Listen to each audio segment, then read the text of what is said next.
Hogwarts, The Return of Turmoil. This video is purely for entertainment and does not infringe on copyrights or laws. The rights to the novel and image belong to the original author. We do not claim ownership.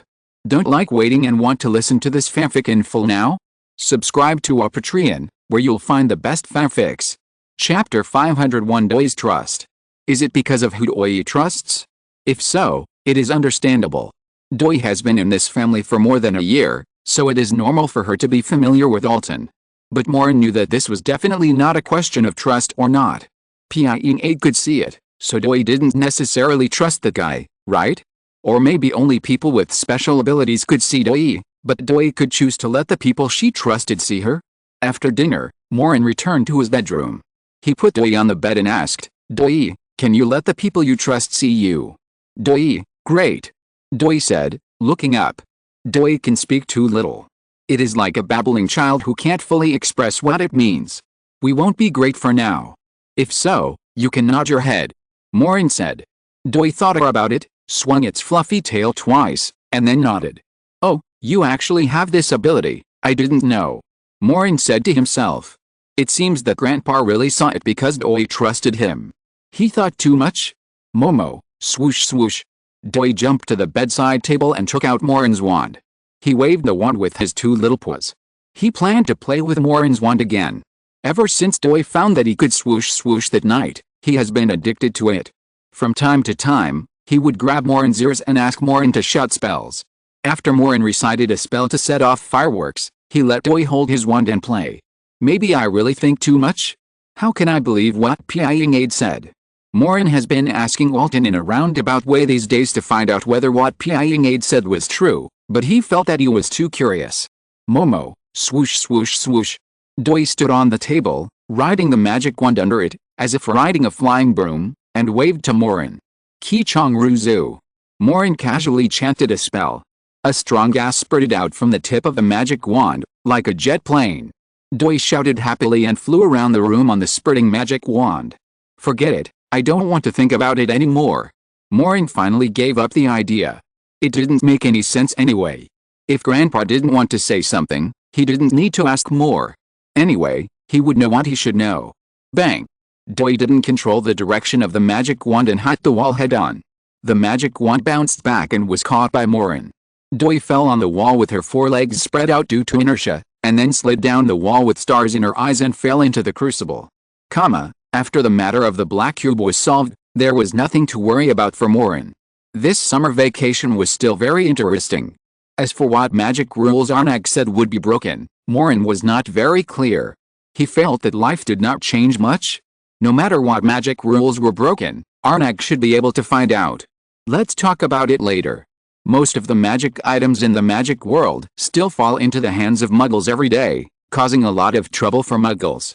Maureen will follow Alton to deal with these fun things like a bystander. He has seen a trash can on the side of the road that specifically swallows Muggles. Whoever walks over, the trash can will open its mouth and swallow him in. There is also a street light on a small road. In the late night and early morning, when people walk under a street light, the street light will go out. Although it is not aggressive, it makes Muggles tremble with fear.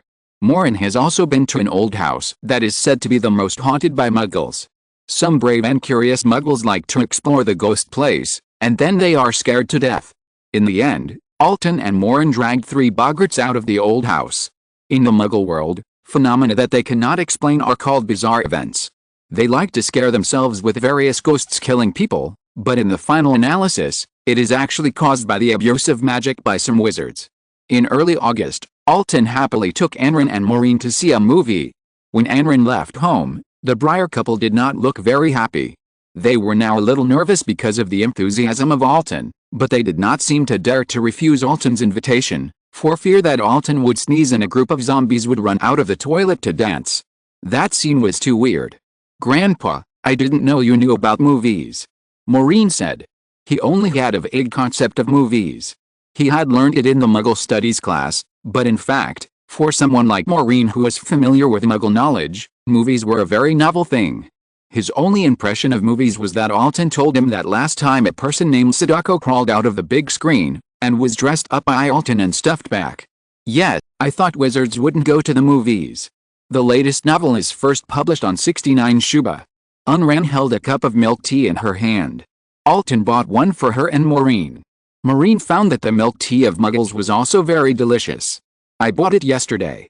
I heard that movies are a way to understand the life of Muggles. Maureen didn't know much about Muggles, so I let him experience it. Alton looked around, took them through the traffic lights, and then walked into a shopping mall. Mr. Alton, what kind of movie is that? An action movie or a science fiction movie? And Ran asked curiously.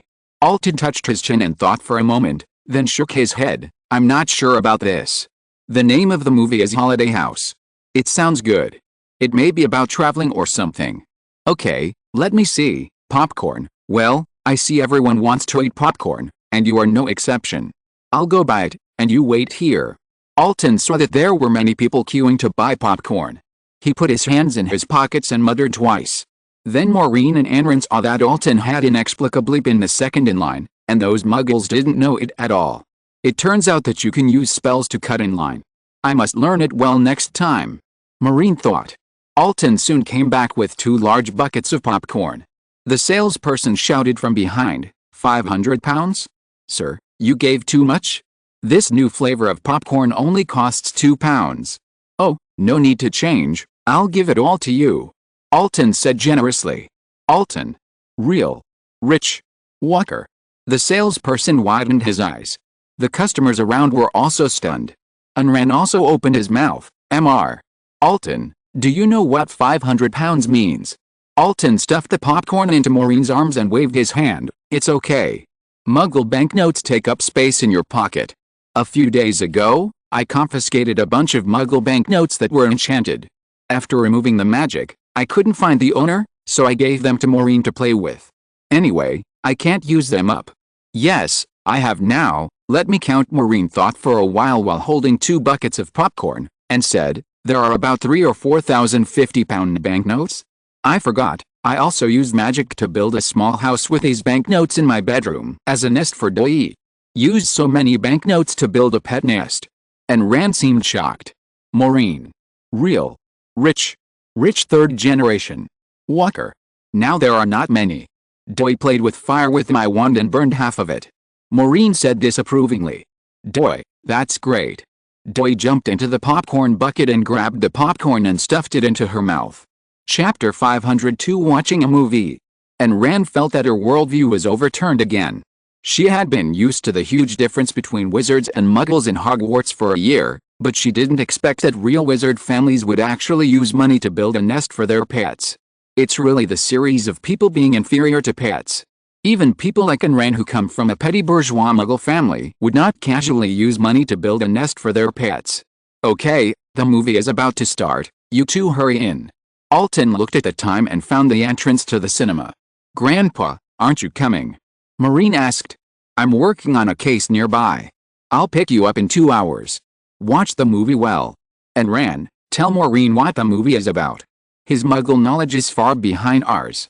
You have to enlighten him. Alton put on an attitude of you and I are both Muggle savvy, and Maureen is Muggle blind to Anran, and asked Anran to explain to Maureen what the movie is about so that Maureen can have a better understanding of Muggles. I will, Mr. Alton. Anran nodded. Well, watch it carefully and learn it well. I'll test Maureen on what she has learned when we get back.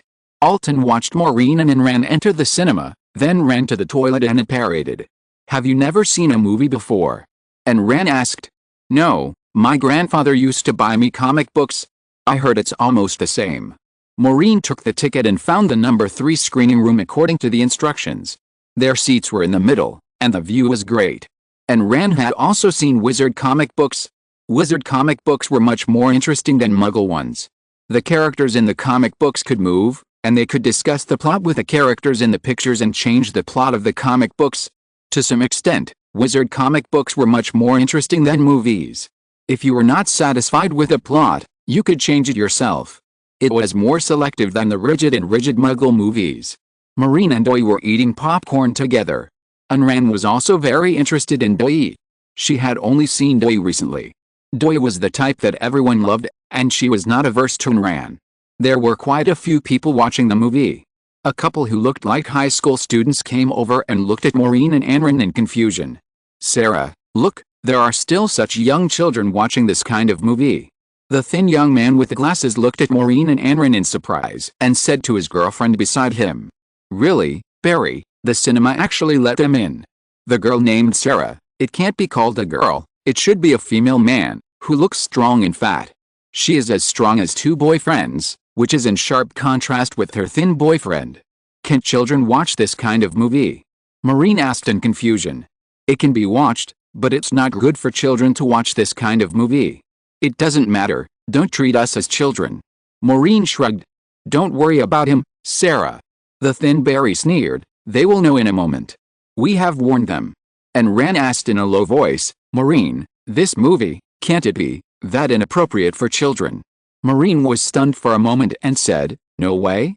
Holiday House, such a normal name. My grandfather will not buy such inappropriate movies for us to watch. Last time they watched Japanese ninjutsu in Fantasy Park, they were dragged away by Alton. Alton would definitely not make such a mistake." Anran wanted to say something, but the lights in the cinema were turned off at this time, and pictures began to appear on the screen. "What if we entered the wrong screening room?" Anran asked nervously. "Don't worry, if it is really inappropriate for children, we will run away immediately," Maureen said. The movie started soon, and it was sunny and clear at the beginning. A dozen young backpackers trudged through the woods, talking and laughing, playing and joking with each other, and walked towards a cabin in the woods. The hut is on the hillside, the sun shines on the roof, it is unique and fresh, the birds in the woods are singing happily, and the insects are accompanying one after another happily. Well, at least it looks beautiful at the beginning, how can it be inappropriate for children? The 10 people moved into this hut, which is very large and has many rooms. Everyone has found their own bedroom, and they are going to barbecue outside the hut to solve the dinner. The latest novel is first published on the 69th book bar. But when looking for firewood, the young man named Tony found a strange big box in the corner, and the box was locked. Tony found an axe and split the lock. After opening the box, everyone was surprised to find that there was a staircase entrance in the box, which seemed to lead to the basement. Danny and Tony decided to go down to have a look. Moni and Sunny didn't want to go. Penny and Lanny had to go pack up and asked Tony and Sunny to help. Tony and Sunny were busy and asked Johnny and Bernie to help, but Johnny and Bernie had to go to help Annie and Jenny cook. Moni and Lanny tried to dissuade Danny and Tony from going down, but Danny and Tony didn't listen to Moni and Lanny's dissuasion and asked Annie and Jenny to add some garlic paste to the egg paste and wait for them to come back to eat. So Danny and Tony took the flashlight handed over by Penny and Sunny and went down. What a crappy movie, what the hell are these Nies and Nies? Why do they name them like this? Anran pulled the corner of Maureen's clothes and asked, "Maureen, is Tony the protagonist? I don't quite understand the relationship between them." Maureen was also confused. He didn't know anything about Muggle movies, and he was confused by so many difficult names and couldn't figure it out. "Let me see." Maureen calmed down seriously and pondered in his mind. With his extraordinary comprehension ability, he continued to watch for 10 minutes and barely understood these messy relationships between characters. Maureen replied in a low voice, "From the current point of view, Danny appears in the most scenes, but Johnny's identity and background are more like the protagonist, and Annie seems to be flirting with Tony all the time, but Annie's boyfriend is Sunny, Tony's girlfriend is Lanny, and Sunny and Penny just secretly held hands. Lanny and Tony had an argument, Bernie and Jenny went to persuade them, but Bernie had a crush on Penny, and Penny liked Sunny. So the heroine is Penny." And Ran asked again. "No, Penny should not be the heroine. Lanny and Tony had an argument, Johnny went to comfort Lanny, and Lanny and Johnny blushed just now. If the protagonist is not Danny, then Lanny should be the heroine. Do you understand?" Maureen explained and muttered, "Are all Muggle movies so complicated?" Anran was confused. This movie was really mind-boggling. The audience couldn't even figure out the names of the characters and their relationships. Did the screenwriter's brain get blown up by a screw? Chapter 503 Movie. This was the first time that Maureen watched a movie. He had lost interest in Muggle movies. Why waste time on such a boring movie? He was bored and ate popcorn with Doi. 2 minutes later, Danny and Tony entered the basement of the box and saw a coffin. The music suddenly changed, becoming rapid and low, and the color became darker. There was a gurgling sound coming from the coffin. The ground was covered with waste paper, and there was a white candle that was half burned out. At this time, A gust of cold wind blew from somewhere, and the curtains next to it were suddenly blown up, revealing a statue, hideous and terrifying. Danny opened the coffin carefully, but there was nothing in the coffin. At this moment, the camera suddenly turned to the corner, and a figure with a green face, blood flowing from all 7 holes, and disheveled hair suddenly rushed towards the camera. Oh, it turned out to be a horror movie. Unran next to him screamed and hugged Maureen suddenly. Molin was suddenly hugged by Unran. He was still a little unresponsive. He was watching a movie just now, but how come there was another person in his arms? It's a horror movie. Unran whispered. Is it scary? Molin looked at the hideous figure that flashed on the screen in confusion. This is not scary. He fought with a group of mummies and skeletons in the cemetery last year, and even ran into someone's coffin, but he didn't think it was a big deal. Molin turned his head and glanced at the cinema, and found that many people were screaming, scared by this horror movie. Barry, the thin young man who had just laughed at them, was trembling and crawling into the arms of his girlfriend Sarah. The strong and powerful female man Sarah patted Barry's back calmly and comforted him. Dear, I'm here, don't be afraid. No wonder people who watch movies here are in pairs. This is what it feels like to watch a horror movie with someone you like. Molin, is the scary scene over? Unran asked in a low voice. It's over. Molin answered honestly. Unran poked her head out of Morin's arms. Duoyi was sitting on a popcorn bucket, watching the big screen with great interest. Duoyi was a little guy who could tear those flying monsters into pieces, and could also swish around with Morin's wand as if nothing had happened. This kind of movie was even less likely to scare him. Haven't you ever seen a horror movie before? Morin asked. Unran nodded. But, you should know that ghosts are nothing to be afraid of. Don't you often say hello to ghosts at school? Morin said strangely. That's different. The ghosts in school don't look fierce, but in the movies they are very after all, and Ran was born a Muggle and was only 12 years old. Last year, she didn't know she was a wizard. It was normal for her to be afraid of ghost rumors. Then we won't watch it. Morin thought this movie was boring. A movie whose name he couldn't even remember was too boring. Okay. Unran nodded. Maureen glanced at the screen. Poor Tony was left with only half of his bloody body. This scene was still very bloody, and Maureen didn't like it. The people in the movie buried him. Tony was finished. At least it was confirmed that Johnny was indeed the protagonist of the movie, because Johnny took on the important task of leading everyone to escape. Maureen and Unran stood up, but both sides were full of people. They found it inconvenient to squeeze out. At this time, the sound of the movie became weird again.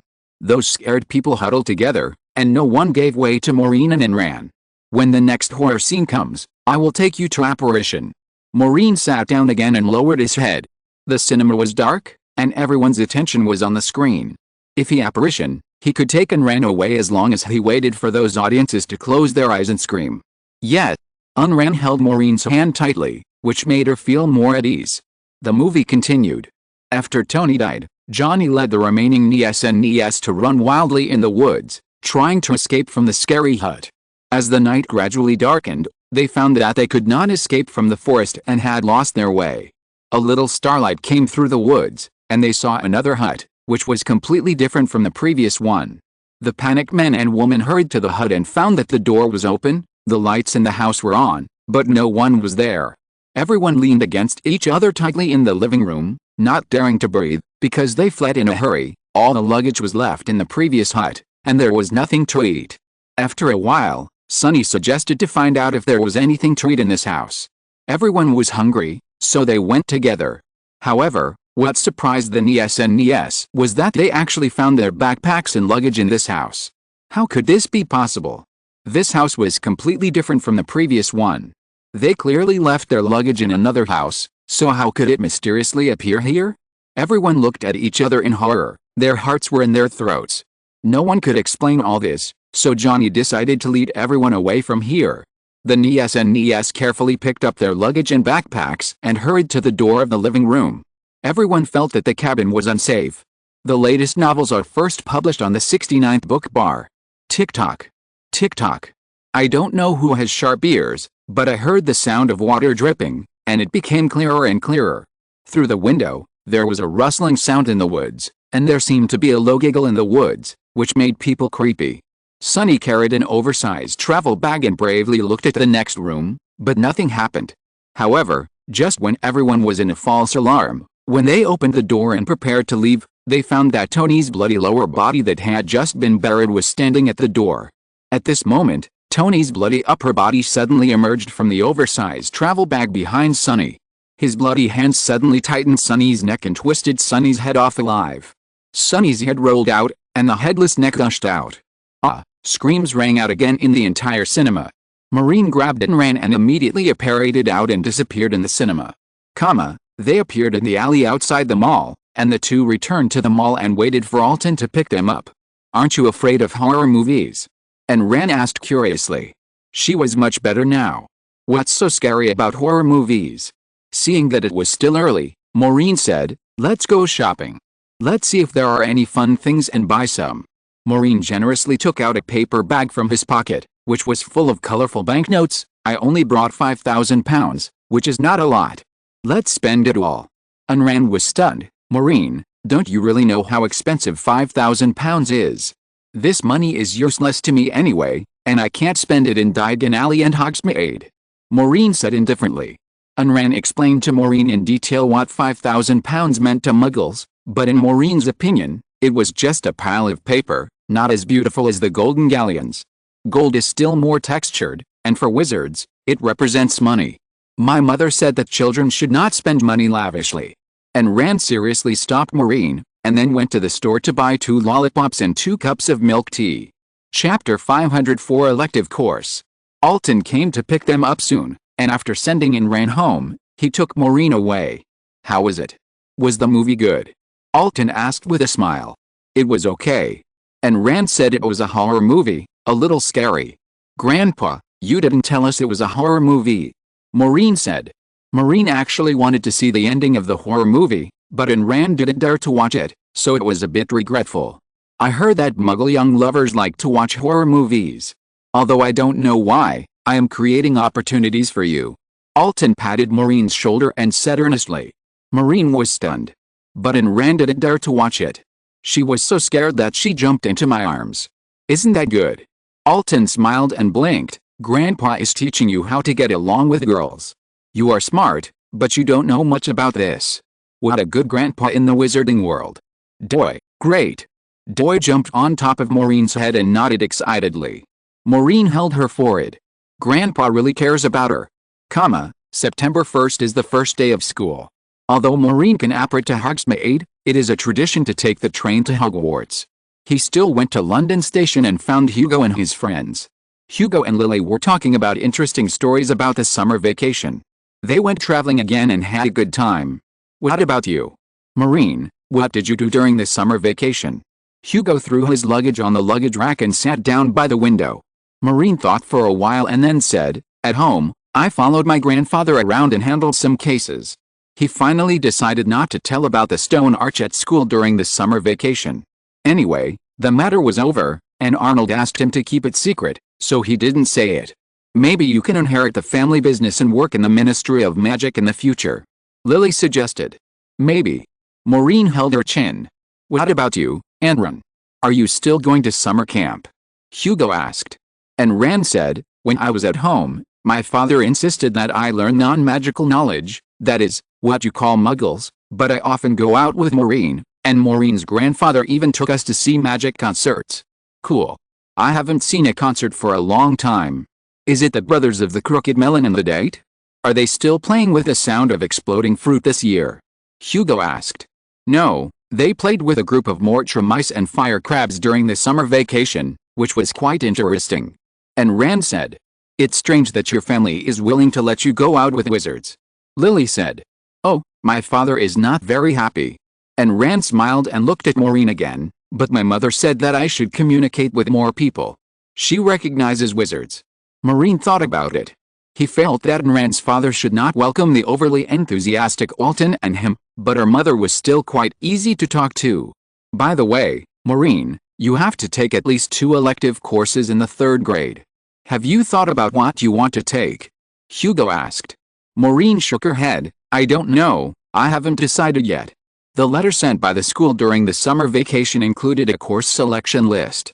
Starting from the 3rd grade, students have to take 2 additional magic courses, including divination, care of magical creatures, magical medicine, ancient magic runes, arithmetic divination, magical architecture, language studies, wizard law and magical investigation, and magical equipment studies, alchemy. There are a lot more courses now than before. When my dad was in school, there were not so many. Hugo looked at the courses. There were simple explanations behind these courses, including the characteristics of the courses, what they can do after graduation, and who are the outstanding celebrities in various fields. For example, magical architecture is a discipline that specializes in building buildings using magic, including magic mazes, transformation of magic terrain and other technologies, which are extremely practical. Language studies. In this course, the languages of various magical creatures are studied, such as goblins, mermaids, etc. The most outstanding linguist is Professor Dumbledore, who can speak more than 200 languages. Wizard law and investigation is open to students who aspire to work in the Ministry of Magic in the future. This course is relatively popular, but the requirements are very strict. Magic equipment research was previously called alchemy, but now it is more about the study of magic items such as wands, flying brooms, invisible cloaks, wizard clocks, etc., covering a wide range of aspects. Hugo, what courses are you going to take? Maureen asked. Hugo said with a face full of longing, research on magic equipment, think about it, alchemy. If you can make a magic stone or something, it would be great. Don't be silly, it's impossible to make a magic stone. The conditions are too harsh. Alchemy class has been inclined to the study of magic items. It has been renamed as research on magic equipment. It has nothing to do with a magic stone. It is now an unpopular course. After graduation, you can only be a magic craftsman. There is no future. I heard that few people choose to take it. Only people like James and Albus who like to study mischievous magic items will choose it. The latest novels are first published on the 6th book bar. Lily was not optimistic about this course. She continued, by the way, Hugo, aren't you going to choose divination? Yes, I'm wavering between divination and arithmancy. Hugo bit the pen and circled the names of the two courses. Why are you wavering? Maureen asked curiously. My mother insisted that I study arithmetic divination, because she said that if I learn it well, it will be very helpful for my future work, and it can also calculate whether I will pass my homework. She strongly criticized divination. Hugo said. Doesn't she like divination? Maureen asked. Hugo's mother is Hermione Weasley, a gifted and intelligent witch. She was one of the people who defeated Voldemort. Logically, she should not criticize Professor Trelawney's divination. I heard from my dad that my mother doesn't believe in this kind of metaphysics. Hugo spread his hands, and then smiled wickedly, but my dad said that divination is easy. As long as you figure out the routine, you can get high scores in the final exam. Is that so? There are routines in divination classes. And Ran asked curiously beside her. Hugo said mysteriously, of course there is a routine. Dad said that if I choose divination, he will teach me a set of secret methods to pass the level. In the past, he and Uncle Harry were masters of divination. Professor Trelawney often praised them for their courage to face the cruel fate and gave them high marks for their homework. But I think if you choose divination, Aunt Hermione will send you a howler. You'd better study arithmancy. Lily said with a sly smile. Just choose both. This way I will know everything in the future. Hugo snapped his fingers. Divination has many students who choose it as an elective, mainly because divination has Professor Trelawney who successfully predicted the fate of Voldemort and the child who lived. This elective course is a popular one in the school. You can ask Magatha for advice. She is familiar with arithmancy and knows whether it is suitable for you. Maureen suggested. You can't learn arithmancy. A voice sounded faintly outside the window, scaring everyone. Magatha's eyes, enlarged by a magnifying glass, appeared on the glass window outside the train compartment. It seemed that she had been spying here for a long time. This girl was really elusive. As soon as Maureen mentioned her, she appeared. Chapter 505 New Professor. Why are you here again? School just started. Maureen asked, his elbows resting on the table and his chin in his hand. People who do magic research don't care about time. Magatha waved her wand confidently, conjured up a chair, sat down next to Maureen, and took a magnifying glass to look at Maureen's nails. Maureen was used to it. Why? Why can you learn but I can't? Hugo said unconvinced. I'm doing this for your own good. Magatha took out her wand and drew a row of strange symbols and formulas in the air. These formulas kept changing in the air, densely packed, and there were all kinds of arrow patterns, pointing at each other. I don't want to discourage you. You are different from your sister Rose. She can learn, but you can't. Magatha said bluntly, if you want to learn this kind of magic formula matrix change, you can try it. Hugo was originally very interested, but after seeing the long string of dazzling magic symbols, his mind was suddenly confused. Hugo simply killed the course of arithmancy. But I welcome you to take the arithmancy course, Maureen. Professor Victor will be very happy. Magatha said to Maureen. No, I'm not interested in divination. Maureen shook his head. Seeing Magatha's unhappy expression, he quickly added, I'm not interested in either divination or arithmetic divination. Magatha always emphasized to Maureen that divination and arithmetic divination are two different things. Maureen thought it was better to make it clear and respect the course, even though Maureen felt that there was no difference between the two courses. How can you not be interested? Magatha sounded shocked. She said very seriously, you can learn arithmetic divination to find out why you can't be divined. This is completely different from the divination class that relies on guesswork. We study facts. I strongly recommend this course. It will give you a very wonderful feeling. Magatha eagerly listed a lot of benefits of taking the arithmetic divination course for Maureen, such as being able to find the gold coins he lost, and knowing the other person's mind in advance. If you master the essence, it will be more useful than legilimency. Magatha wanted Maureen to take the arithmetic divination course so that she could further study Maureen with Professor Victor. Thinking about it, she felt a little happy. But Maureen thought that Magatha and Professor Victor didn't talk when they met, and they just winked at each other. He felt that this situation was still a little weird. Seeing Magatha had said so much, Maureen could not bear to hide her again, so he said tactfully, I will consider it, Magatha. But in his heart, like Hugo, he wanted to kill this course. He had already learned everything about astronomy, such as fortune-telling by looking at the stars. There was no need to bother himself with anything related to fortune-telling. Most importantly, he was afraid that if he took the arithmetic divination course, Magatha would have more excuses to pester him in the future, and then it might not be as simple as being blocked at the door of the toilet. You are also welcome to take the arithmetic divination course, Anran. Magatha turned to Anran and said, I am only in the second year, and I don't have any elective courses. Anran said politely. Be prepared in advance so that you won't be in a hurry in the future. Magatha said. Anran has already chosen one, the magic medical course. Maureen said. Anran had been studying healing magic with Madame Pomfrey in the school infirmary last semester, and Madame Pomfrey praised her highly. By the way, I wonder who is teaching history of magic this semester? Professor Binns hasn't come back yet, right? Lily asked. Maureen and Anran looked at each other. They both knew what happened to Professor Binns. He was sleeping now, and they didn't know if he had woken up. However, this matter needed to be kept secret, so it was useless for them to know the inside story. Don't let Professor Francis substitute for the class again. I'm even afraid of history of magic now. Hugo looked depressed, and then asked, Magatha, aren't you that good? Have you calculated the situation of history of magic? I only calculate traces, not imaginary things. Magatha said simply. It should be a new teacher. Professor Binns left too hastily last semester, and Professor McGonagall didn't have time to find someone, so she asked Professor Francis and Professor Adams to substitute for the class. She should find someone for the summer vacation. Maureen said. They continued to discuss the elective courses. Among these elective courses, divination and wizard law and magic detective were the most popular. The popularity of divination is mainly due to Professor Trelawney's reputation. Wizard law and magical detection are because of the Ministry of Magic. Many students will go to work in the Ministry of Magic after graduation. These are basic courses. Every year, there are many students who choose these two courses. The number of students is limited. I heard that divination also has an entry test. Hugo and Lily are planning to take divination, so they are discussing how to pass the entry test.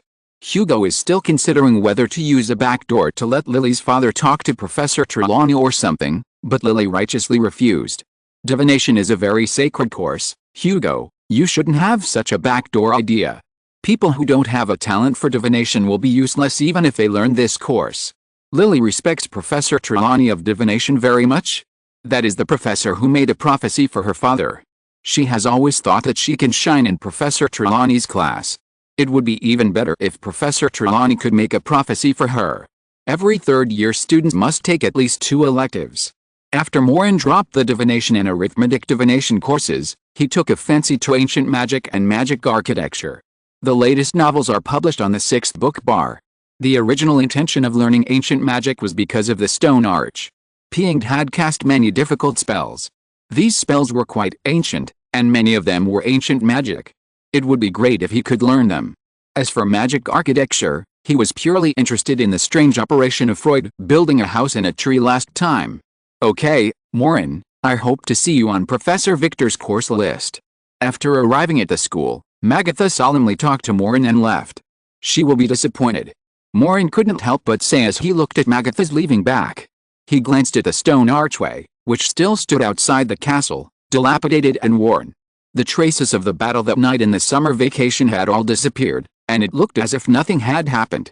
Without thinking too much, Maureen entered the castle, but as soon as he walked into the gate, he suddenly saw 2 people standing at the door of the auditorium talking about something. Maureen was slightly stunned. He knew these 2 people. It was Arnold and Professor Charles. "Oh, you're here, we're talking about you." Arnold waved at Maureen. "Arnold, why are you here?" Maureen asked in surprise. "You have to call me Professor now." Arnold straightened his chest and said happily, "Professor."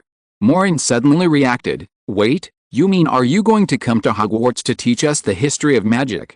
"History of magic? No, that class is taught by Adams this semester." Arnold waved his hand. "But didn't Professor Adams want to?" Maureen looked at Professor Charles and said in surprise, "Professor Charles, are you going to come back?"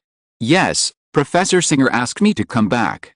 Professor Charles smiled slightly. He said there is no need to do that anymore. Maureen knew what Professor Charles was talking about. He had been looking for the portrait of Piengd and destroyed it this year. Few people knew about this except the professors. Great. Maureen still liked this gentleman professor very much. He asked Arnold again, "So Arnold, Professor Singer? History of magic is taught by someone, what class will you teach?"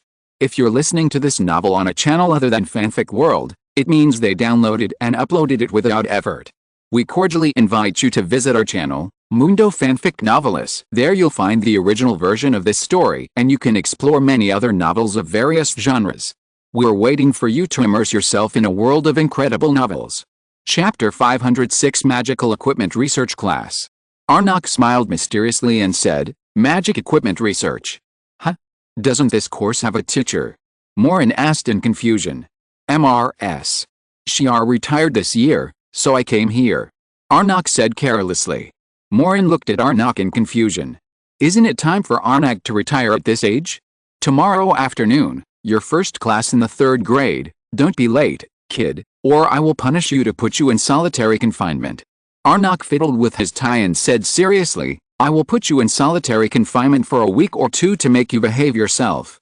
Maureen's eyes widened. "But, Arnok, I haven't decided whether to take this course yet. I have included you in the list of students for this course." Arnok said on his own initiative, "Aren't you going to take my class?" Maureen muttered a few words. In fact, he had already decided to take ancient magic and magic architecture on the train, and was not very interested in unpopular courses such as magic equipment research. But since Arnok had spoken, he could only change his mind. "Okay." Maureen spread his hands. Although he could choose 3 elective courses, he felt that he only needed to choose 2. He didn't need too many. After thinking about it, he decided to discuss it with Hugo and bring Hugo over to keep him company. Arnold and Professor Charles had already entered the auditorium. Maureen found Hugo. The first-year freshman sorting ceremony had already begun in front of him, but Maureen didn't care about it. "Hugo, come with me to take the magic equipment research course," Maureen said. "Why did you choose this side course?" Hugo asked in confusion. "Although I like those magic jokes, it doesn't mean I want to study how to do it. Didn't we agree that we would take the ancient magic runes together?" Hugo wanted to choose divination, but Maureen would not touch it. For the remaining course, they planned to choose the same one, so that they could have a companion. "I changed my mind. I plan to choose magic architecture and magic equipment research. Will you come with me?" Maureen said. Hugo thought about it and nodded. "Okay. Then choose this one. I have to follow you, Otherwise I don't know how to copy homework. Hugo, you didn't follow me to choose Hagrid's course, Lily said angrily while applauding the freshmen who were assigned to Gryffindor. Hagrid is too enthusiastic. Hugo shook his head desperately. I'm afraid that he will give us hot and sour soup or sweet and spicy cookies as class rewards when he is happy. It's terrible. Maureen couldn't help laughing. Hugo had a great impact on Hagrid's cooking skills, and the shadow area might be larger than the Forbidden Forest. At the beginning of the new semester, the impact of the Stone Arch incident in the summer vacation was also diluted. Arnold suddenly decided to come to Hogwarts as a professor. Maureen felt like he was relieved. Although Arnold always liked to tease him, Maureen admired Arnold's ability very much. He always felt that Arnold was the one who could solve all the troubles. In the afternoon, Maureen and Hugo ran quickly to the magic equipment class, which was held in a large classroom on the 5th floor. The classroom was spacious and bright. Maureen didn't know there was such a large classroom in the castle. Compared with other classrooms, this classroom was unique. The classroom was filled with various interesting equipment. In the opposite corner, there was a track like a roller coaster, on which a small round ball was running around the track. From time to time, this small ball would turn into a ball of fire, and then turn into a blurred shadow, followed by a series of electric sparks and various bubbles. Although I don't know what this thing is used for, it makes people feel inexplicably excited. When Maureen ran into the classroom, he saw Arnok playing ball with a mirror. The mirror was hung on the wall. There was a table in front of it.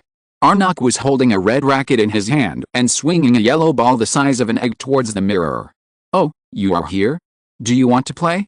It's a very interesting sport for muggles, table tennis, Arnok said with a smile. The ping-pong ball hit the mirror and merged into the mirror without any hindrance. The Arnak in the mirror looked exactly like the Arnak outside, but his movements were different. He also used the racket to hit the ball out of the mirror. I've seen ping-pong, but can I play it with myself? Maureen was surprised. Of course, this is a mirror made by magic. The inside of the mirror is different from the outside. It's very interesting. Do you want to try it? Arnok swung the racket hard, and the ball drew an arc in the air, spinning and rubbing the edge of the table in the mirror, and flew out. Arnok proudly made a victory gesture, but the Arnak in the mirror seemed a little annoyed. He bent down and ran to pick up the ball. If Maureen didn't know that this was a mirror, he would definitely think that there was also a real person in the mirror. I'll do it. I'll do it. I know how to play this. Hugo ran over excitedly. Arnold gave Hugo the ping-pong ball. Hugo took the ball in his left hand and the racket in his right hand, then knocked the ball on the table. The ball bounced up, and he clumsily used the racket to hit the ball towards the mirror. The latest novels are first published on the 69th book bar. However, Hugo in the mirror hit the ball with a backhand, and the ball bounced back fiercely from the mirror and hit Hugo's forehead directly. Ouch! Hugo touched his face in pain, but Hugo in the mirror laughed triumphantly, doing a completely different move from Hugo. I didn't know you in the mirror were so good at playing. Maureen laughed. That move is so cool, the me in the mirror can actually do such a cool move. Hugo ran to pick up the ball and continued to try. When playing with this mirror, you must have enough momentum and not be suppressed by yourself in the mirror. Arnak glanced at the classroom with a smile. At this time, third-year freshmen had already walked into the classroom one after another. Seeing Hugo playing, they also curiously gathered over. Okay, everyone, find a seat and sit down. Arnak looked at the time. The class bell had already rung. He counted the number of people and nodded. Well, there are 21 students trying my class, not bad. The magic equipment research class is indeed unpopular. When Maureen and others were discussing elective courses in the common room last night, there were 20 people who signed up for Professor Trelawney's divination. This is just from Gryffindor College. Together with the other 3 colleges, there are at least 70 or 80 people. Wizard law and magic detection classes have gathered a large number of students. After all, the direction of these courses is to open for the Ministry of Magic. The popularity is no less than divination. Because everyone can take at least 2 courses, the number of people in these 2 courses is about the same. I heard that there were at least 40 students enrolled in the remaining courses, but only 21 third-year students from the 4 colleges in the magic equipment research course, which was too shabby. But Arnold didn't seem to care much about the number of students. He stood on the podium, waved his wand, and a line of words appeared on the blackboard. Then he introduced himself. Bobby Singer, you can call me Professor Singer. Before you enroll in this course, you may not be very familiar with it. I will first talk about the characteristics of this course, and then you can choose whether to continue to enroll. Those who like it can stay, and those who don't like it can try other courses. I don't force you to enroll in this course. Arnold walked leisurely in the classroom, looking at the faces of a group of third-year students with a happy expression. Chapter 507 Magic Craftsman.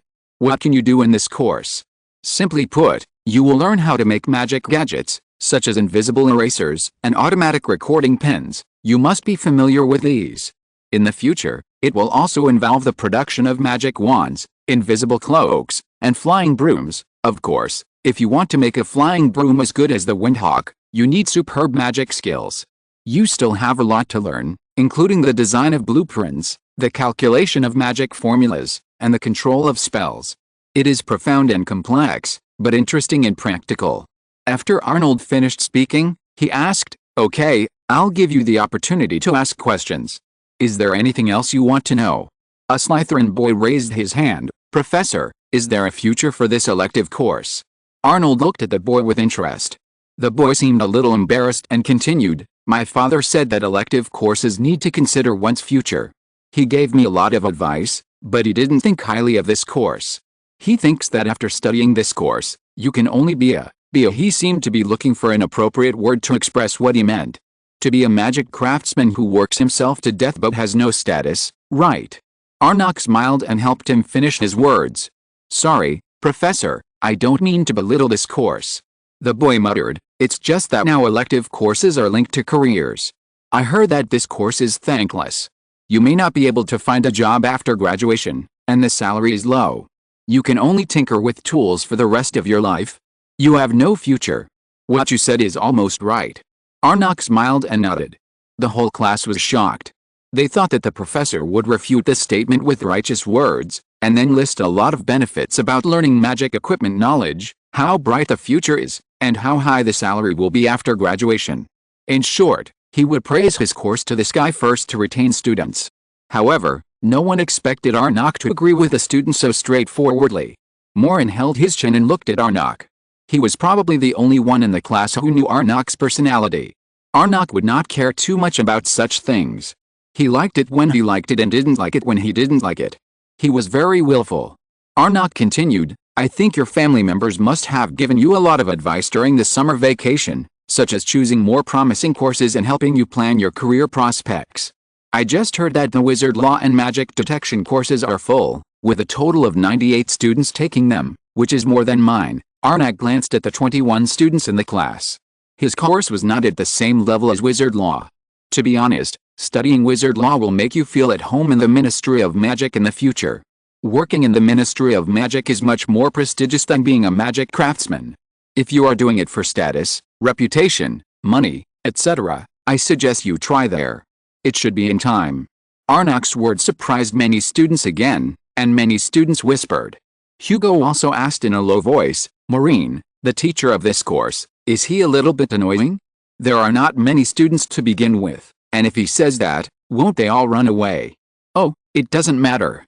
Maureen fiddled with Doy's tail and said casually, "He hates trouble the most. I think the professor would rather have fewer students so that he doesn't have to correct homework." Yes, Maureen is right. With fewer students, I can correct less homework. Arnold heard what Maureen said, took out his wand and knocked on Maureen's head. Maureen pouted helplessly. Arnok looked very happy. He did not worry about the small number of students in his class. He continued, "The magic equipment research course is specially designed for students who like to get their hands dirty. If you are interested in studying magic gadgets, this course is suitable for you. If you are planning for a future career, this course is not very suitable for you, unless you can learn the essence, devote yourself to the research of magic equipment, and become a truly powerful magic craftsman, then you can have a status. Magic craftsmen with real talents and skills are far inferior to those eloquent managers. This law applies everywhere. But there are not many real magic craftsmen, and there are only a few who are famous. For example, the Holt brothers, who made the Windhawk and Firebolt series of flying brooms, are unmatched in the field of flying brooms, and Ollivander in Diagon Alley is extremely good at wand studies and is respected by people. Basically, all of your wands are made in his shop." Arnold paused and said, If you can calm down and study ones like Mr. Ollivander, dedicate your whole life to something, and do it in the end, you will definitely achieve success. But if you are just chasing fame and fortune and can't calm down to do research, then there is no need to waste time on this course. The students looked at each other. Some of them came from wizard families. They all knew that magic craftsmen actually had no status. Even Ollivander, everyone mentioned him as a one-seller. Apart from being in awe of his eyes that were almost only white, his reputation was not as real as that of a Ministry of Magic staff member. Moreover, how many people really devoted their lives to ones like Ollivander? I would rather work as a clerk in the Ministry of Magic, where I have some power, good pay and benefits, and I can hold my head high when I go out. Some departments even offer good benefits, and if I make some mistakes, I can be dealt with at the discretion of the department. Why not do it? A Ravenclaw girl raised her hand and said, "Professor, this course is called the Study of Magical Instruments, Alchemy class, and it's marked with Alchemy class at the end." In the past, alchemy was very popular. I heard that there was an alchemist named Nicholas Flamel who refined the Stone of Immortality. This kind of magic stone can make the elixir of life and make people live for hundreds of years. So, Professor, will we also learn about the alchemy of magic history? Yes. Professor, can alchemists learn to turn stones into gold? That is, to refine iron into gold or something. Or can they refine some very powerful potion? Many students asked eagerly. The main reason they chose this course was because they were attracted by the 3 words alchemy class. The ancient alchemy occupies an important position in the history of magic, but there are too few wizards who can truly become alchemists, and now they are almost extinct. The latest novels are first published on 69shu.com. Alchemist. Arnok nodded thoughtfully. Are you all here to take my class to become alchemists? Many people nodded very affirmatively. Many students wanted to learn a little bit about the ancient and fascinating but lost alchemy. But Arnok shook his head slightly and said, "Your understanding of alchemy is too one-sided. First of all, you have to understand the concept of alchemist. In fact, alchemist is the most original name for magic craftsman." All the students looked at each other in bewilderment. Alchemists are actually magic craftsmen with low status in the magic world? We know that a small stone can exert extraordinary power when cast with certain spells. It is rumored that it can be used to make elixirs of immortality or something like that. Maybe it exists, but the real philosopher's stone is not so easy to make. Arnok walked back to the podium, pointed at the strange magic instruments placed in the classroom, and said, "Alchemy is not limited to a stone or a metal. We need to understand a question first. What is the essence of alchemy? Can anyone tell me?" Everyone looked at each other. Although many people were curious about alchemy, there were very few people who really knew about it. "Then Maureen, you tell us about it," Arnok said. "Why me again?" Maureen muttered. He actually didn't know what alchemy was. He hadn't even paid attention to the issue of alchemy before, and Arnok hadn't mentioned it to him. In Maureen's opinion, immortality was too ethereal. Chapter 508 The Development of Alchemy. Maureen gritted his teeth and stood up, thought for a moment, and said, "Is this the essence of alchemy? To give a stone special powers? Well, it's still magic. The essence of alchemy should be to add magic to something, right?" Maureen was not very sure. He had never been involved in these things before. But Arnok nodded and said, "Yes, the essence of alchemy is magic. No matter how magical it is always inseparable from magic. Just like the philosopher's stone you have heard of, it was originally a special crystal, but it was cast with all kinds of clever magic. These magics together are enough to turn certain herbs into potions that maintain the body's functions. The essence is still to cast magic on a crystal." Arnok motioned for Maureen to sit down, and then continued, "But can we imagine that alchemy can only work on stone or metal? Why can't it work on a piece of paper or a piece of wood? In fact, if you choose to cast this magic on paper or wood, it can be done, but the magic that needs to be taken into account is different from that of stone.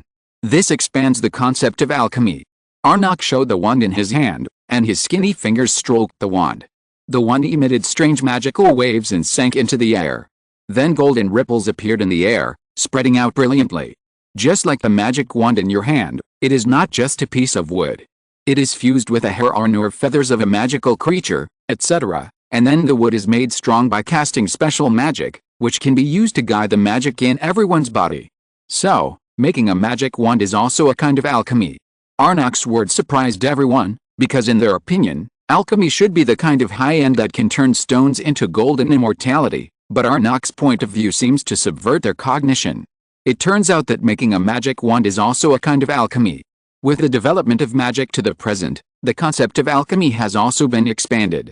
In the past, people didn't know much magic, so alchemy only refers to casting magic on stones, but now we can cast magic on some iron sheets to make golden snitches, cast magic on wood to make flying brooms. These are all in the scope of alchemy, so this is why our course is called alchemy. Arnok's explanation did not seem to satisfy everyone. On the contrary, some people looked a little disappointed. So we can't learn any methods of making the Philosopher's Stone. There's no way to learn the Midas touch? Many students grumbled. If alchemy is to study boring things like magic wands or flying broomsticks in the future, then learning it doesn't seem to be very useful, because these things can be bought and don't need to be made by yourself. That's right. If you are simply interested in turning stones into gold and immortality, then I suggest you take other courses. This course is not suitable for you. The Magic Equipment Research course is only suitable for students who like to explore. You don't have to take this course as a way out, but it can bring a lot of help to your life in the future. For example, Professor Maureen raised his hand and asked, from a simple perspective, if your broom is broken, you can fix it yourself. If you run out of magic erasers, you can make one yourself. If you like the skipping candies and color-changing inks from Weasley's trick shop, I can teach you how to make them. Arnok seemed to find it interesting to do these things. He added, from a more profound perspective, if you encounter a black magic item that cannot be cracked, you can crack it by studying the distribution of the magic principles of the item. For example, if you learn to analyze a door that cannot be opened, there will be no door that you cannot open. Arnok blinked at Maureen. Maureen suddenly remembered that the last time he was in the Ministry of Magic, the door of the warehouse where black magic items were stored was locked, and those elite wizards were helpless, but he relied on the magic principles of Professor Arnok to crack the door. It turned out that this was how magic equipment research was. Maureen had been exposed to alchemy and other things without even noticing it. Okay, I'll give you 5 minutes to think about it. If you think this course is meaningless to you, you can leave. It's still time to choose other courses now. Arnold said with a smile. What a natural teacher, he doesn't even try to keep students. Maureen muttered that other elective teachers would like to have more students to choose their courses, which would help their teaching reputation. It's really strange that a professor like Arnold, who does whatever he wants, can still open a course. Soon 4 students stood up and left the classroom. Then there were only 17 people left in the class. Maureen felt sorry for the students who left, and muttered in his heart, you probably don't understand that it's Bobby Singer's name, right? Arnold is a person who even the Minister of Magic has to flatter. Many of the mechanisms in the Ministry of Magic are designed by him. Such a famous person opened a course, but the number of people who came to class was so small. However, before this, many parents actually didn't know that this year's Magic Equipment Research course was taught by Bobby Singer, otherwise they would definitely let their children choose this course. Apart from other things, even Maureen only found out about it when school started yesterday. Maureen took a look and found that Sweet had also chosen this course. Oh, there are still 17 people. Arnok looked a little disappointed. Maureen thought that Arnok might only want to keep 10 students at most, so that teaching would be easy and convenient. The latest novels are first published on the 6th-9th book bar. Maureen knew Arnok's ability. Even if someone was not interested in this course, he could learn a lot of interesting knowledge from Arnok. It's a pity that people nowadays are too impetuous. In the 3rd grade, the family has already started planning for the future for their children, thinking that they will have a future in the Ministry of Magic. They are no longer studying for interest, but for work. They look down on down-to-earth magic craftsmen. I don't know if it is a kind of sadness in the wizarding world. Okay, since there are still so many people, let's start the class. Arnok said regretfully. So many people? Only 17, okay. Maureen muttered involuntarily. Professor, what kind of textbooks should we use? We haven't purchased any textbooks, Maureen raised his hand. Because many students haven't purchased textbooks before deciding what to take. Generally, they will order them by mail after they have decided. Textbooks. Arnold was stunned for a moment, and then suddenly realized, oh, I forgot about textbooks. Yes, textbooks are needed for class. I haven't looked at any textbooks yet, and I forgot about it. Everyone was stunned again. How could they forget about textbooks in class? Then what kind of class are they taking? But Arnold waved his hand indifferently. There is no need to worry about textbooks. It doesn't matter if you don't use textbooks in my class. What I hate most is to teach you according to the textbooks. It's so boring to read from the textbooks. It's better for you to study by yourself. In my class, you only need to prepare a brain, a curiosity to explore, and a notebook. The students looked at each other. It was really strange to have a class without textbooks. Chapter 509 Arnold's Lesson. Arnold's class gave people a very novel feeling. He did not take out complicated drawings and magic principles at the beginning, but introduced all the novel items hanging in his classroom. Especially the table where you can play table tennis with yourself in the mirror. Many students couldn't help but try this interesting Muggle sport. The whole class was noisy, everyone talked to each other and asked questions. The principles of many magic items are actually very simple to analyze. Things that look high-end are just a few simple spells combined together. For example, this very interesting camera. Maureen, are you willing to help? Arnold asked with a smile, holding up a black digital camera. Maureen blinked and didn't agree yet, but Arnold pulled him up to demonstrate without any explanation. Maureen stood on the platform with a helpless look on his face. He had been teased by this camera before. Arnold said happily, "Very good, we have a student who voluntarily comes up to cooperate." Maureen was not willing at all. "So what's so special about this camera?" "It's a very special magic gadget. As long as it's within a certain distance, it can turn people into." Arnold raised the camera and pressed the shutter. Maureen only felt a flash in front of his eyes, and then he felt as if he was pressed down by something, flattened, and unable to move. All the students also found it incredible. Maureen, who was originally three-dimensional, was like a paper man, nailed in place. Arnold also pulled Maureen's clothes and lifted him up easily. Yes, a camera that can be used to imprison people.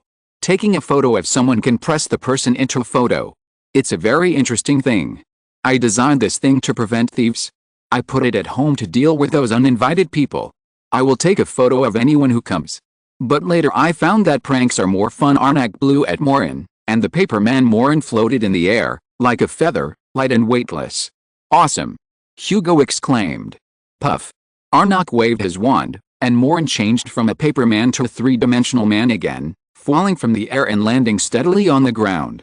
If you don't master the correct way to remove the curse, it will be difficult for you to come down like Maureen, but at least you can catch others off guard. Arnold said. Maureen complained in his heart. The last time he was thrown into the air by Arnold's camera, he was trapped for half an hour before he found a way to come down. Arnold always teased him with various spells, in order to make Maureen learn to analyze and remove the spell. Of course, it is still difficult for you to learn how to make a camera, so let's start with the simplest one. Today we will make something very practical and fun. Let's take a look at this parchment first. Arnold picked up a piece of parchment that looked ordinary from the desk and continued, "We need a volunteer." Well, it seems that Maureen is very happy to be a volunteer. Maureen looked innocent. He just sat there and did nothing. How did he become a volunteer again? But thinking that this was Arnold's first class, Maureen felt that he couldn't ruin his class, so he walked up to the podium very consciously. "Come on, just use your best curse on me, Maureen, you're welcome. I think you must have learned a lot of curses that are specifically used to play tricks on people, right? I don't need a wand to resist, and I won't cast any spells out of thin air to resist." Arnold smiled and threw his wand, and the wand floated in the air. "Isn't this a bit bad?" Maureen hesitated. If it were normal times, he would just use all kinds of curses on Arnold casually. Anyway, he basically couldn't hurt Arnold, but if Arnold didn't use a wand, he felt that his magic would hit Arnold. Casting a curse on the professor in the first class, in case it backfired, it didn't seem good. "Don't worry, cast the most evil and tricky spell you can think of on me," Arnold said excitedly. Maureen looked at Arnold's smile and always felt that it was not very reliable. "Okay, if you insist, Professor." Maureen decided to cast the lightest prank spell, so as not to make too much of a fool of himself, Spike Bloom. This is a very torturous curse, which will make clothes full of spikes, just like a hedgehog. If a person is hit, the thorns on the clothes will prick his whole body and make him feel very uncomfortable. Maureen weakened the spell a little, so that the spikes would only appear outside the clothes and would not prick people. At least he couldn't embarrass Arnold, and there was nothing wrong with wearing a hedgehog coat anyway. A brown light shot out from the tip of the wand and went towards Arnold. Arnold lazily didn't move, just holding the parchment. But when Maureen's spell just hit Arnold, the parchment suddenly lit up with a ripple, and then the brown light shot back from the parchment. The latest novel is first published on 69shushu.com. The spell he cast was actually bounced back. Maureen was shocked. He already understood the function of the parchment. It was something that could bounce back evil spells. He hesitated for a moment and did not dodge, allowing the evil spell to hide him. Crash! His whole body was like a hedgehog, with spikes all over his clothes. The whole class laughed. Maureen's look was really funny. But then everyone looked at the parchment in Arnok's hand in amazement. They did not expect that the parchment would be so powerful. Rebounding spell, don't underestimate this small piece of parchment, but in fact, I have set many interesting functions for it, which can rebound big and small evil spells. In this way, if someone teases you behind your back and you happen to have this parchment on you, then the other person will definitely be hit. Arnold swung the parchment, then snapped his fingers, and all the thorns on Maureen's body disappeared. Can we also learn how to make this parchment? Hugo asked impatiently. All the students were attracted by this parchment, and they wanted to learn how to make it immediately. When studying magic at Hogwarts, everyone would curse each other when they had a quarrel. If there was this method, it would be invincible. Of course, as long as you are willing to learn. Arnold said, the specific production method of parchment is particular. To rebound a certain evil curse, you need to carve magic symbols according to that evil curse. This parchment of mine is made more delicately, and it can rebound almost all evil curses. It can also rebound some more powerful petrification spells, coma spells and so on. You can start with a hedgehog spell that Maureen demonstrated just now. Arnold waved his wand and recorded the method of making the rebound hedgehog spell on the blackboard.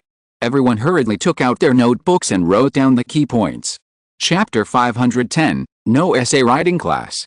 The steps of making it are not complicated, but the process is not simple. First, you need to use special ink to carve 27 magic symbols, then use magic to cast a curse in one symbol, and then lock the corresponding rebound spell in the middle of this symbol.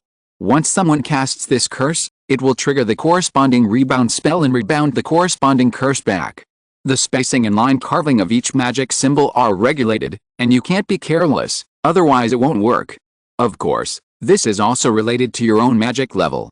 If the opponent's magic strength is relatively high, it is impossible to rebound completely, but at least it can offset part of the effect of the curse and weaken the influence of the curse. Maureen learned it easily because he was familiar with this knowledge. Arnok told him before, and he succeeded after only trying it once. If other teachers, such as Professor Flitwick or Professor Kane, saw that he learned it so quickly, they would definitely praise Maureen. But Arnok didn't, as if he didn't see Maureen's results. Actually, you can praise me, Maureen said shyly when Arnok came over. Then Arnok bluntly pointed out a lot of shortcomings of Maureen's work, which were not shortcomings at all in Maureen's opinion, such as the letter O he marked was not round enough. What's so proud of you making such a simple finished product? Arnok glared at Maureen. Just ignore what I said, Maureen muttered. He saw Hugo was busy there, and hurried to help Hugo modify those symbols. After class, everyone was still reluctant to leave, and found that this elective course had passed so quickly. Everyone liked this kind of practical magic thing, and they wished they could spend more time to finish making the parchment on hand. Okay, you can go back and continue making it, just treat it as homework. Professor, do you have to write a paper? A student asked puzzledly. Generally speaking, every professor will ask to write a magic paper after teaching a new knowledge point. Papers. Arnok waved his hand. We are taking a practical class. Everything is based on practical results. Papers are meaningless and will only waste time. You don't need to think about papers in my class. I am too lazy to revise them, unless you want to publish your results in the Magic Innovation magazine or something like that. Many students found it very new. They used to write a lot of paper assignments, but they were actually of no use. They were just for coping. This was the first time they had seen a class without writing papers. Of course, you don't have to write useless papers. When you need to write a summary of errors, if you haven't completed the work, I will guide you to do it, but you must summarize your mistakes and hand them to me. The number of words doesn't matter, but it must be relevant to your work and can't be dealt with casually. If you complete the work alone, you don't even need to write a summary. Arnok said again. Everyone thought about it and decided that instead of writing a lot of useless papers, they only needed to write a summary of errors. This method was completely acceptable. In the next class, we will experiment with everyone's results. Students who succeed will get extra points. In the future, I will teach you how to engrave this rebounding spell on bracelets, rings, necklaces, and clothes. Now, just practice with a parchment. Arnok said with a smile. Okay, go to the next class. Maureen, you stay for a while. After all the students left the classroom, Arnok gave the parchment to Maureen. You learned to cooperate with me today, so I'll give it to you. Arnok said generously. Of course, he could see that Maureen could dodge when the parchment rebounded the evil curse, but in order to demonstrate to others, Maureen simply didn't dodge, and let himself be covered with thorns. It's funny, but Maureen doesn't care about this kind of thing. Really? Give this to me. Maureen said in surprise. Don't you want it? Oh, of course. Maureen nodded desperately. Everything Arno made was a precious treasure, but then he hesitated and said, but this way, won't it be partial? I mean, you are a professor now, you should treat everyone equally, right? So what? I came to the school to teach just to ensure that you are not targeted by pinged. I am partial if I am partial. Just don't tell anyone. Arno rubbed Maureen's head roughly. Maureen was moved to tears. In return, you will be my teaching assistant in the future, help me guide my classmates to complete their homework, and become the experimenter of each magic item. Oh, yes, not only your third grade, but also the works of those senior students. You will also correct the summaries they write. Arno said. Maureen's moved smile froze. Sure enough, pie in the sky will not fall for no reason. The latest novels are first published on 69 book bar.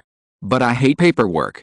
When Maureen was a child, he saw that Alton often had to write those work summaries, wasting time, and sometimes staying up late, which made him quite disgusted with summaries. Oh, what a coincidence, I hate it too. Arnold laughed, and then patted Maureen on the shoulder earnestly. But, who made you a student? You should help the professor solve problems. Maureen's eyes widened. It was the first time he saw such an irresponsible professor. He was completely a hands-off boss and threw all the hard work to him. It was really unlucky for Peeves. Okay, I'm used to it anyway. Maureen was defeated. He was often teased by Arnok, and he didn't care about making a fool of himself as a test subject in class. But he remembered something and asked, Arnok, you just said that Paingard was targeting me, do you mean he's not dead?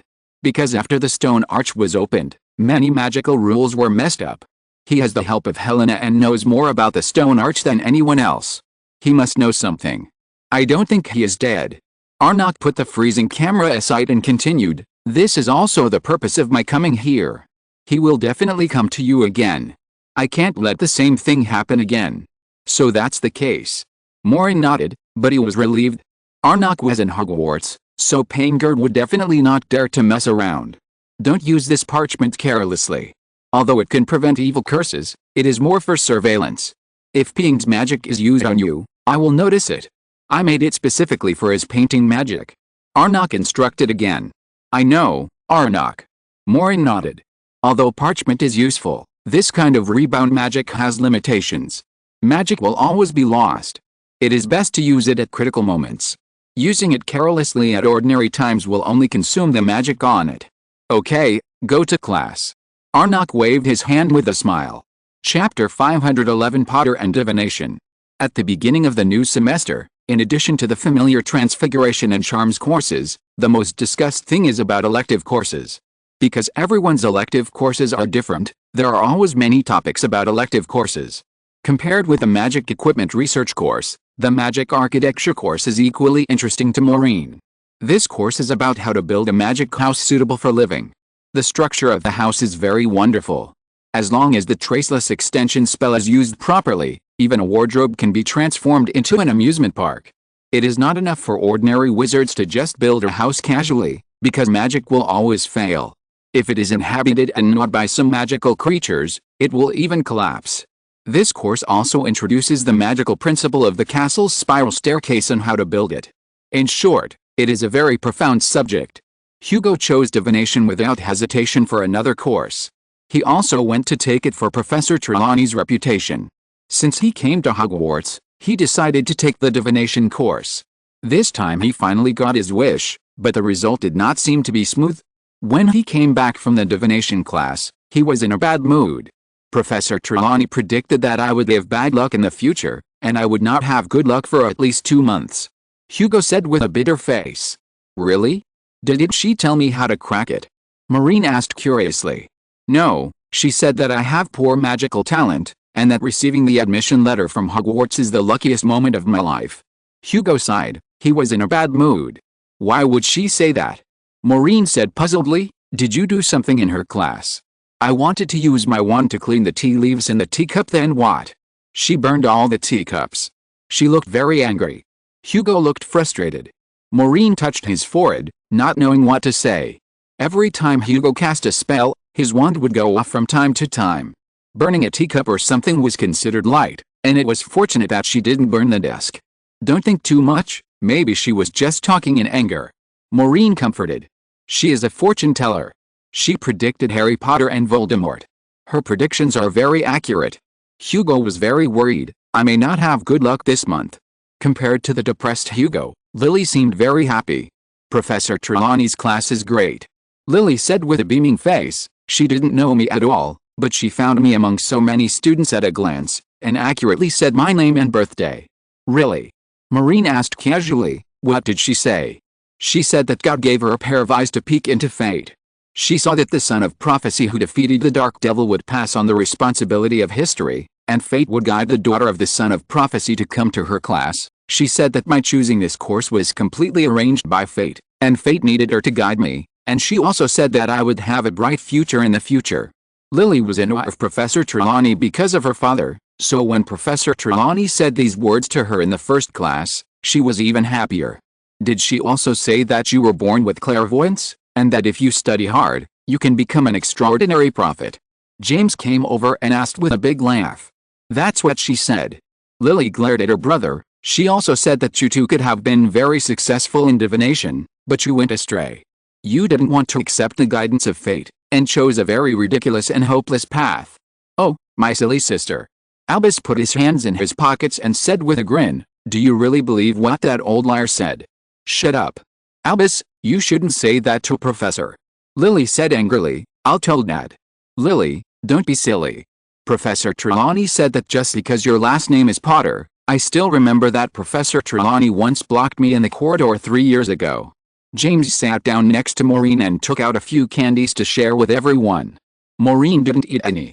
Experience told him that it was best not to eat the candies of the Potter brothers before they were clear about it. Why did she block you in the corridor? Hugo didn't have so many scruples. He directly peeled off the candy wrapper and stuffed it into his mouth. Then smoke began to come out of his mouth, choking him and making him cough. Because I didn't take the divination class. James said with a smile, I don't like that stuff. I took the magical instruments research class. She criticized the magical instruments research class and said that fate guided her to guide me. I should go to the divination class, it's really funny. I don't need her guidance. James, like Lily, is Harry Potter's child. He is the first person in the Potter family to go to school. At that time, he attracted the attention of many people when he went to school. After all, he was the descendant of a celebrity. With a halo, it was impossible to keep a low profile. The latest novels are first published on the sixth book bar. In the 3rd grade, Professor Trelawney thought that James would also take her divination class. She was once a person who made great prophecies. If she taught another Potter child, it would be extremely helpful for her teaching reputation. However, things went against her wishes. James refused to take the divination class. She invited you in person, and you refused her. Lily sounded shocked. She felt that James was unreasonable. You know that Professor Trelawney is a great prophet who made predictions for my father. If you go to her class, she will help you in your life. Oh, I don't need her help. James said disapprovingly. She said at the time that fate guided me to take the divination class. Then I asked her, if she knew fate so well, she should have known whether I would go to her class, and there was no need to come to talk to me specifically. Didn't fate tell her that I didn't like this class at all? Maureen and Albus laughed beside them. James was really bold. You're going too far, James. She's doing this for your own good. Lily retorted, how dare you question her ability to predict the future? She knew I would take divination. Isn't that a prediction? That's not a prediction, Lily. Albus bit a long chocolate bar and said, "She got a list of all the students before class. Of course she knew you would take her class. I don't understand why you like this class so much. Everyone is saying that Professor Trelawney is an old liar. Her predictions are totally unreliable. She never remembers the reliable predictions."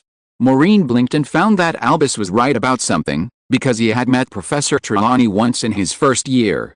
Professor Trelawney made a prediction about the missing students in front of Maureen, but she forgot about it afterwards and asked Maureen to go back to the dormitory as if she was talking in her sleep. "No one spreads that, Albus," Lily said angrily. "Why else is divination class always full? There are 98 people in divination class this year, and what about your so-called magical instruments research class? There are less than 20 people. The difference is obvious." Lily ignored them and turned to leave the common room. She always fantasizes about being like her father and saving the wizarding world again in the future. Albus shook his head and continued, "She can't experience the fun of magical instruments research class." Chapter 512 Hugo's Troubles. Lily's respect for Professor Trelawney has reached an unbearable level. When she talks to Maureen and Hugo, she always talks about what Professor Trelawney predicted today and who'll be lucky this month. However, Hugo is very unhappy because Professor Trelawney's predictions for him are always about bad luck and bloody disasters, which is completely different from Lily's. Hugo also respects Professor Trelawney very much because his parents participated in the battle against Voldemort, so he believes in the old professor's predictions. But after several consecutive divination classes, Hugo suddenly became anxious and even a little suspicious. Once after the transfiguration class, he had to go to the toilet and had to take Maureen with him. "You've been a little strange recently. Why are you so suspicious?" Maureen yawned with her school bag on her back. Hugo was peeking at the door of the toilet. He first looked inside, then raised his head to look at the ceiling of the toilet, and then looked around for a long time. "Don't look, this is the men's room for sure," Maureen said unhappily. "Of course I know, but I have to be careful." Hugo saw a boy coming out, and then waved to Maureen, "Help me keep an eye on the surroundings. Come and rescue me immediately if anything happens." "Where can I rescue you?" Maureen asked in confusion. Hugo said with a bitter face, "Professor Trelawney predicted to me in the first class. She said I would encounter bad luck this month. Yesterday she specifically reminded me that I must be careful." "Encounter bad luck?" Maureen found it quite funny. "Then why did you call me here? Are you worried that you will fall into the toilet and wait for me to rescue you from the toilet?" "It's not impossible," Hugo said seriously. Maureen was stunned. "Do you believe in this kind of thing?" Maureen found it quite funny. "When Magatha told you about it before, you didn't take it seriously. Is Professor Trelawney comparable to Magatha? Her divination skills are very powerful. Remember? She was the one who predicted the child who lived. If she predicts that I will have bad luck this month, then I will have bad luck this month. I have to be mentally prepared." Hugo ran into the bathroom cautiously. "What kind of bad luck is it?" Maureen asked loudly outside the bathroom. "Professor Trelawney said that fate should not be revealed in advance. It is a great favor to be able to predict it for me. If you say it too much, you will shorten your life." Hugo's voice came from the bathroom. "What kind of prediction is it that will shorten your life?" Maureen shrugged.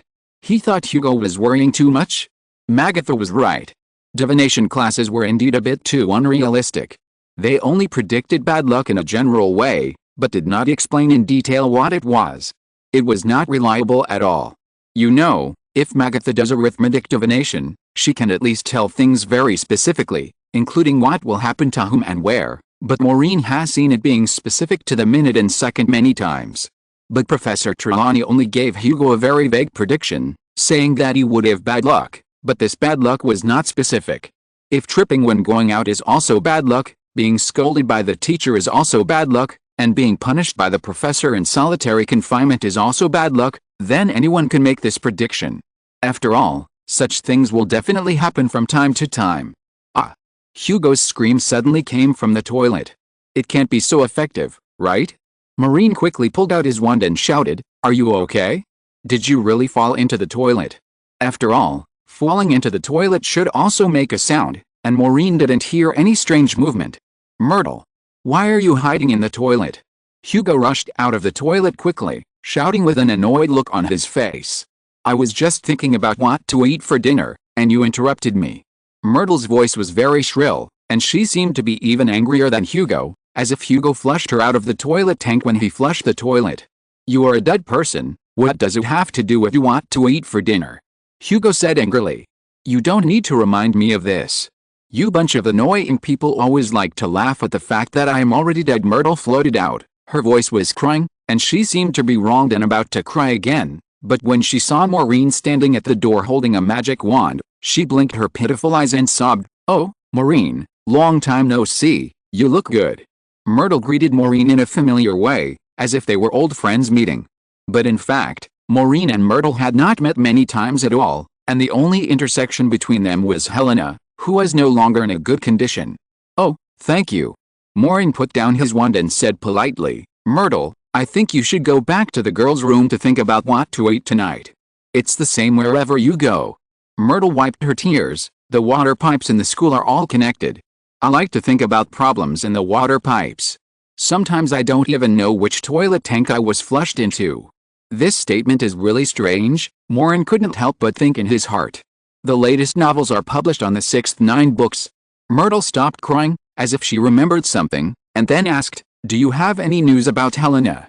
Maureen thought for a while and shook his head. "I don't know where she went, sorry." He didn't intend to tell Helena's affairs. "If you see her, remember to come to the girls' room to inform me only she is willing to talk to me."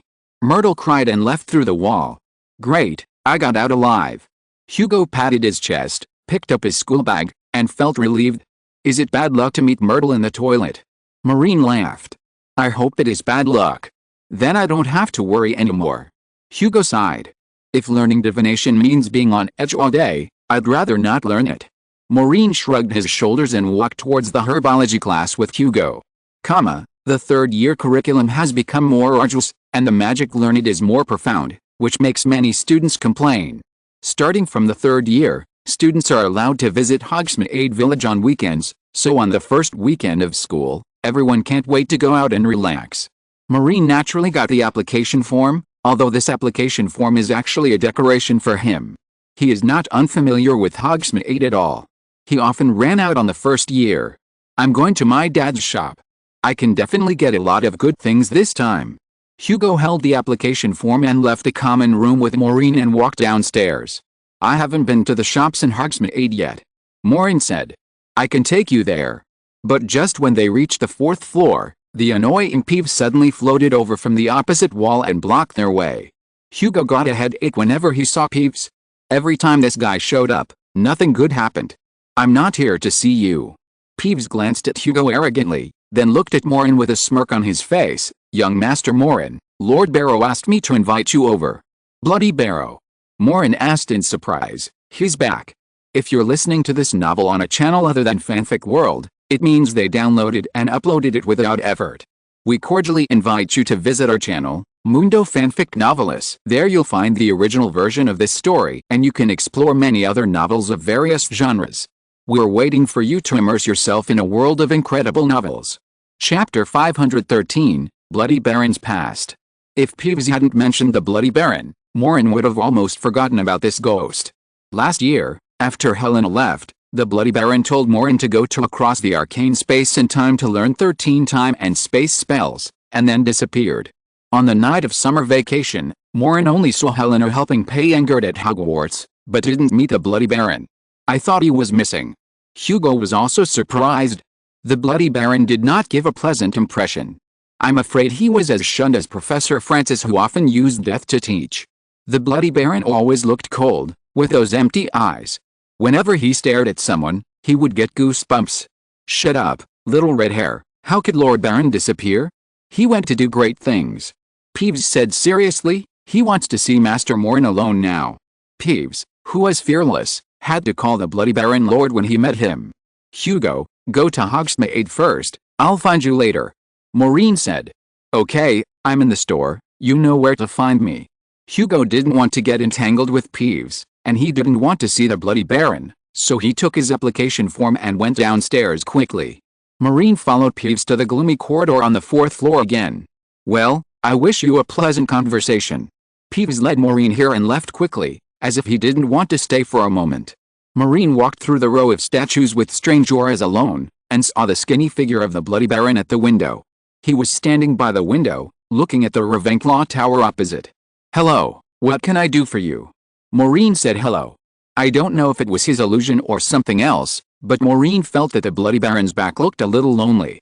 The Bloody Baron turned around and stared at Maureen with empty eyes, which made Maureen very uncomfortable. "You were there that night, and the stone arch was opened, right?" the Bloody Baron asked. His voice was dry and hoarse, like a rag rubbing against a floor, echoing in the eerie and silent corridor, which seemed particularly strange. Maureen looked at the Bloody Baron, and he remembered something, and asked, "You know the stone arch? Wait, you won't tell me that you knew Helena's purpose from the beginning?" Because at the beginning, Maureen didn't know why Helena left the school, and when the Bloody Baron learned about the Invisible Man, he left the school to find Helena by himself. At that time, Principal McGonagall specifically ordered Magatha to investigate the disappearance of the ghost. Including Maureen, he didn't associate these things. But now listening to the tone of the Bloody Baron, he seemed to know what Helena was going to do after leaving the school. "I wanted to stop her." The Bloody Baron sighed, "but I still couldn't stop her." The Bloody Baron turned around and stared at the Ravenclaw tower in a daze. He often looked at a certain ghost in the tower here, recalling the past, but now he could no longer see that person. He had been looking here for 1,000 years, but things and people had changed. Soon the Bloody Baron looked away again. "So you knew?" Maureen asked. "You knew that Helena left the school to help Payengard open the stone archway?" "Yes, I guessed it." The Bloody Baron did not deny it. "You knew she was going to do such a dangerous thing, but you didn't remind us." Maureen was a little annoyed. "You could at least find Principal McGonagall." "I thought I could stop it. I talked to Professor Binns, and I will bring her back." "How can you, a ghost, stop it? Even Professor Binns couldn't stop her. If you told us about Helena's plan earlier, the stone archway would not be opened so easily." Maureen raised his voice. Although the Bloody Baron looked quite gloomy and fierce, and no student had ever dared to talk to him like that, Maureen was very annoyed and had no scruples. If the Bloody Baron had said these things earlier, perhaps the headmaster and his men would have been able to take corresponding measures, and the stone arch would not have been opened. This matter is related to the secret of the stone arch. The stone arch should not be known to the world. It should be buried deep underground. The Bloody Baron said slowly, "Whether it is Professor Binns or I, we both think we can control the matter of the stone arch. As long as Helena is brought back, without her help, Payengard will not be able to open the stone arch. To open the stone arch, you need to return to school. As long as Professor Binns is guarding the school's stone arch at Hogwarts, Payengard would have no chance." "But you failed." Maureen said dissatisfiedly. "Let me think about it. Are you also trapped by Helena?" "Professor Binns found out that you failed, so he left the school in person to find Helena, but he was also trapped by Helena." The Bloody Baron was silent for a moment, and said, "There are always two sides to things. If we can bring Helena back, even if Payengard gets all the black cubes, he can't open the stone arch. In that case, there is no need to tell anyone the secret of the stone arch. In that case, we have to act on the premise of protecting the secret of the stone arch. You adults are always like this. You always cover up and don't say anything, but you end up making things worse." Maureen disagreed with this. Although the stone arch sealed something dangerous that could not be known to others, it should at least be told to Principal McGonagall. As ghosts, they both still have limitations. The latest novel is published on 69 Shuba. Both Professor Binns and the Bloody Baron underestimated Helena and thought they could control the development of the situation, but they were tricked by Helena instead. Helena knew Professor Binns and the Bloody Baron very well, and with the help of Payengard, she was able to set a trap to trap them. The Bloody Baron did not refute Maureen's words, but just sighed while looking at the tower. "She is a kind person. A kind person would not do such a thing." Maureen said. "You don't understand. She is not bad by nature, but..." The Bloody Baron seemed to want to speak for Helena. But Maureen interrupted the Bloody Baron. "To be honest, everyone's nature is not bad. If you say so, Payengard can also find his good points. I don't like such rhetoric. She did these things, and it can't be compensated by saying that she is not bad by nature." Maureen felt very uncomfortable. That night, because of Helena, he fell into the stone arch and almost lost his life. In the end, the Bloody Baron told him that Helena's nature was not bad. "Do you know why I killed her in the first place?" the Bloody Baron asked in a hoarse voice, which was mixed with sadness and sorrow, but more of a strange determination. "I heard them say that you killed her by accident." Maureen didn't understand why the Bloody Baron mentioned this, but many people were saying that the Bloody Baron was covered in blood and shackles because he killed Helena by mistake and finally committed suicide out of guilt. I must kill her. The Bloody Baron shook his head slightly. He turned around and looked at Maureen. His empty eyes showed emotional fluctuations, and a trace of sadness that was difficult to conceal flashed across his eyes. I don't want to kill her, but I have to kill her. The Bloody Baron sighed. Maureen was surprised. You didn't kill her by accident, but you had to kill her. Chapter 514, Bloody Baron's Past. The Bloody Baron closed his eyes and took a deep breath, his chest rising and falling. Many people think that she stole the crown of wisdom just to prove to everyone that she was smarter than her mother. That is not true. It is a story made up to cover up the existence of the stone arch. Could it be Maureen remembered something and said, she wanted to open the stone arch at that time. She wanted to prove that her wisdom was not inferior to her mother. In fact, she didn't need to prove it. She has always been excellent because she studied a very powerful magic, but the rules of that magic were too dangerous and were sealed by the stone arch, causing her magic level to plummet to the bottom. She just didn't want to accept it and wanted to open the seal again. Maureen never knew these things. He asked in disbelief, so you were ordered by Ravenclaw to kill Helena? Yes, an order from Ravenclaw himself. She had to do it. If those magic rules were not sealed, humans would have no future. For the sake of the overall situation, Ravenclaw must make a choice, her own daughter or humans. The Bloody Baron said sadly. This statement surprised Maureen very much. He didn't expect the real situation to be like this. In this way, Helena was once a witch with extraordinary talent. It was just that after the stone arch sealed some advanced magic, her magic power fell to the bottom. So she tried every means to regain her magic. But Ravenclaw had to treat his daughter like this for the continuation of mankind. She asked me to persuade Helena to turn back, but Helena was determined to open the stone arch at that time. The magic rules of the stone arch seal touched the interests of many dark wizards. They used her. Helena and those people discussed how to open the stone arch. I had to do this. The Bloody Baron looked at the shackles on his hands. There were mottled silver bloodstains on the shackles, which looked as shocking as the bloodstains on his robes. The bloodstains always reminded him of the fact that the Bloody Baron killed Helena. The Bloody Baron's voice was dry and depressed. I killed her, and found that she had become a ghost, and was still a threat to the stone arch, so I had to kill myself and become a ghost. Relying on the soul magic taught to me by Cuthbert, I followed her and stopped her. Those dark wizards could no longer use her, and finally she was forcibly taken back to school by Cuthbert and strictly guarded. The Bloody Baron actually killed himself for responsibility. The shock in Maureen's heart could not be calmed for a long time. Who would make such a bold decision? He found that the cold Bloody Baron actually had such an unspeakable past. In order to protect the stone arch, the Bloody Baron made such a great sacrifice that he did not hesitate to become a ghost to stop Helena. But no one knew his deeds. The matter of the stone arch must be kept secret, and no one knew why the Bloody Baron became a ghost. But she is still helping Payengate open the stone archway, Maureen said, and she succeeded this time. At first she didn't want to see her mother, so she chose to become a ghost, but this time she just wanted to see her mother and confess.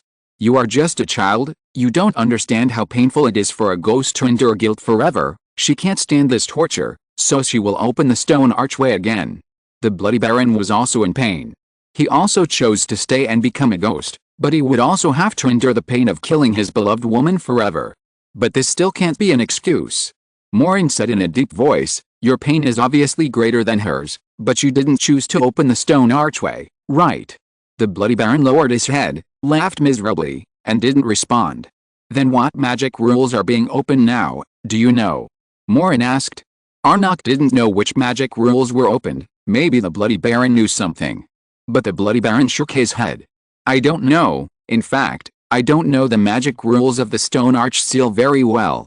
That kind of magic is too profound and beyond my understanding. At that time, I was just a guard beside Ravenclaw. But I know that after the stone arch was closed, magic began to decline. The magic now is not worth mentioning compared to the magic before. The Bloody Baron sighed. At that time, a powerful wizard could destroy a mountain and block a glacier with a spell.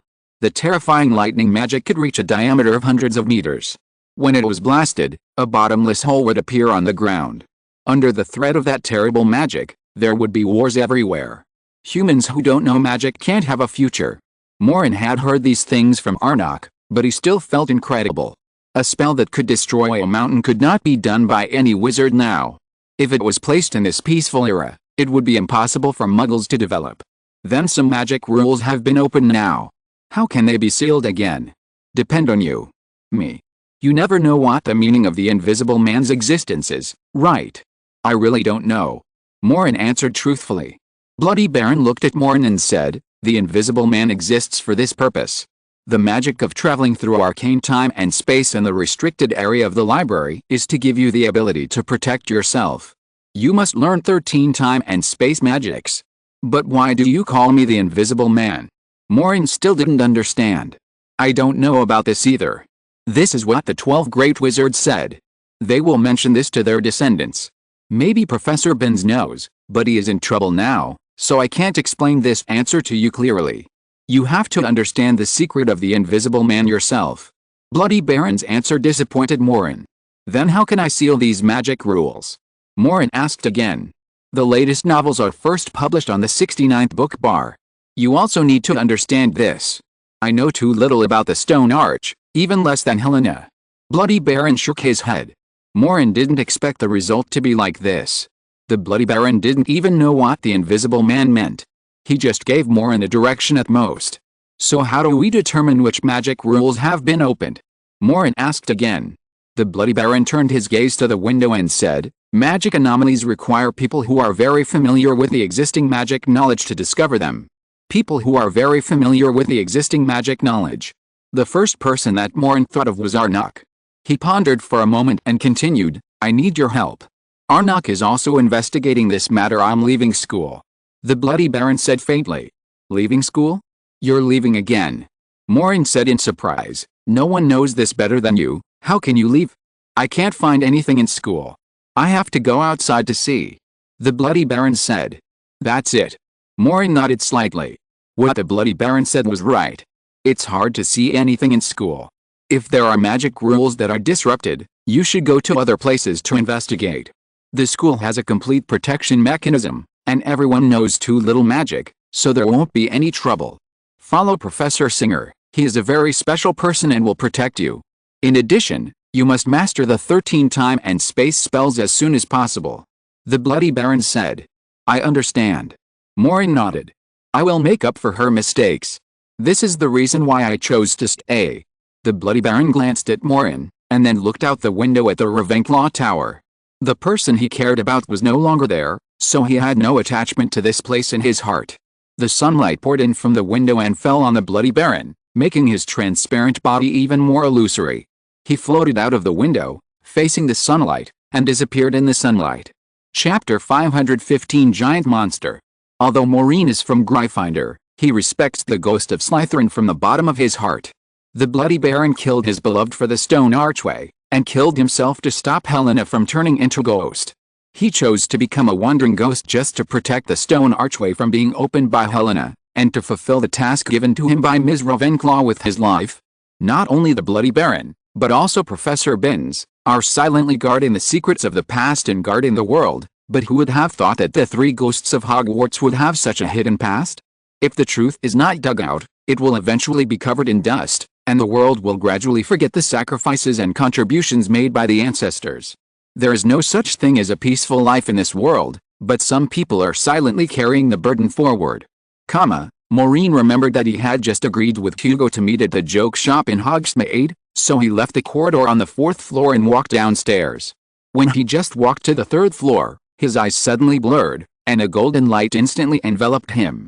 In this golden light, there seemed to be a blazing flame dancing, and something seemed to be shouting loudly in the distance. What is it? Maureen was startled. He stopped and looked carefully, but found that he was still standing on the stairs on the 3rd floor. There was silence all around, and nothing strange happened. Is it an illusion? Maureen shook his head in confusion. He remembered this scene. The last time he fell into the stone arch, this scene appeared in his mind. At that time, he saw the memory of his life, but this was the only scene he had never experienced, so he remembered it deeply. Maureen felt very strange. Why did he have an illusion at this time? He thought for a long time, but couldn't figure it out. At this time, The stairs that originally led to the second floor had changed and led to a wall. The stairs in Hogwarts are changing all the time. If you don't remember the changes in the stairs, it is difficult to go to the right floor. He waited for about 10 minutes on the stairs before he stepped onto another moving staircase and walked around a long circle to the castle's hall. It was Saturday, and the hall was noisy, with many students talking and laughing. Most of the senior students would go to Hogsmeade during the weekend, but many would also take advantage of this time to go outside to bask in the sun. When Maureen was about to squeeze through the crowd and go outside, he saw Magatha holding a magnifying glass and walking towards him stealthily. "Don't talk, let me guess, Hogsmeade." Maureen responded simply and straightforwardly. Magatha looked very annoyed. She always made mistakes when using arithmetic to predict Maureen's fortune. Then she muttered reluctantly, "I calculated that you are going to the Forbidden Forest." "Why would I go to the Forbidden Forest?" Maureen said disapprovingly. "Going to have tea with the centaurs or something. Aren't you very close to the centaurs? Principal McGonagall has long banned me from setting foot there." Maureen spread her hands. "Magatha, I've already told you that I'm special and can't be divined. You don't have to follow me anymore." "Who said I followed you?" I am Magatha tucked her hair behind her ears, and then said confidently, "I want to go to Hogsmeade, too." Webbery ran over from a distance, laughing and shouting at Magatha, "Hey, Magatha, have you been waiting for me for a long time? Let's go find Professor Kane now." "Shut up. Webbery, I'm going to Hogsmeade." Magatha glared at Webbery. Webbery asked in confusion, "But didn't you say you were going to find Professor Kane for career advice?" "I changed my mind," Magatha said. "Great, Webbery, take Magatha away quickly, she's yours today." Maureen couldn't wait to shout to Webbery. He didn't want to be looked at by Magatha with a magnifying glass all day. Suddenly, there was a chaotic noise in front, and then someone seemed to be screaming and running away. "Troll! There's a troll! Ah! Run!" How could a troll appear in the castle? The people in front began to squeeze back, and many people shouted in panic. "Troll!" Maureen was puzzled. How could a troll appear in the castle at this time? Trolls are creatures with small heads and great strength, holding a huge wooden stick. They are usually clumsy, but if they see people, their instincts will drive them to attack humans. Maureen learned about this creature in the Defense Against the Dark Arts class. Before Maureen, Webbery and Magatha had time to think about anything, they were squeezed back by the crowded and chaotic tide. They didn't even see what the troll looked like before they were pushed to the door of the auditorium. "Troll? Where is it?" Webbery and Magatha drew their wands. The troll was very dangerous, but they were both members of the GHRS club. For them, dealing with a troll was no problem at all. The latest novels are published on the 69th book bar. Not only them, but many students in front of them also drew their wands. Many of them shouted various spells and fired spells in the direction of the troll while running. Faint. Petrified. Freeze 3 feet. Front teeth are like clubs. Dot. Countless spells rushed forward quickly, mixed with screams and shouts, and the scene was in chaos. Maureen couldn't see anything. He also drew his wand and tried to squeeze forward, but failed. Even Webbery and Magatha couldn't squeeze forward. At this time, a voice shouted in fear, "Stop! Stop! That's not a troll. That's, my God! That's Carnegie. How could this happen?" But no one heard what he said until Professor Francis appeared from the stairs, pointed his wand at his throat, and shouted coldly, "Be quiet." Professor Francis' voice was extremely loud, like a thunderclap hitting everyone's eardrums. Many people closed their mouths reflexively. His cold voice made everyone involuntarily afraid, and those who pushed and shoved finally stopped. Professor Francis strode down the stairs and walked forward with a gloomy face. The students dared not scream and push anymore, and soon a road appeared in front of him. Maureen took this opportunity to follow Professor Francis and squeeze forward. Then he saw a man lying at the door of the castle hall. His body was stiff and covered with frost. His 2 big front teeth protruded, longer than his entire body. His body was covered with black hair and leaves, and his exposed skin was covered with various scales. If he hadn't been wearing a school uniform, he wouldn't have been recognized as a student.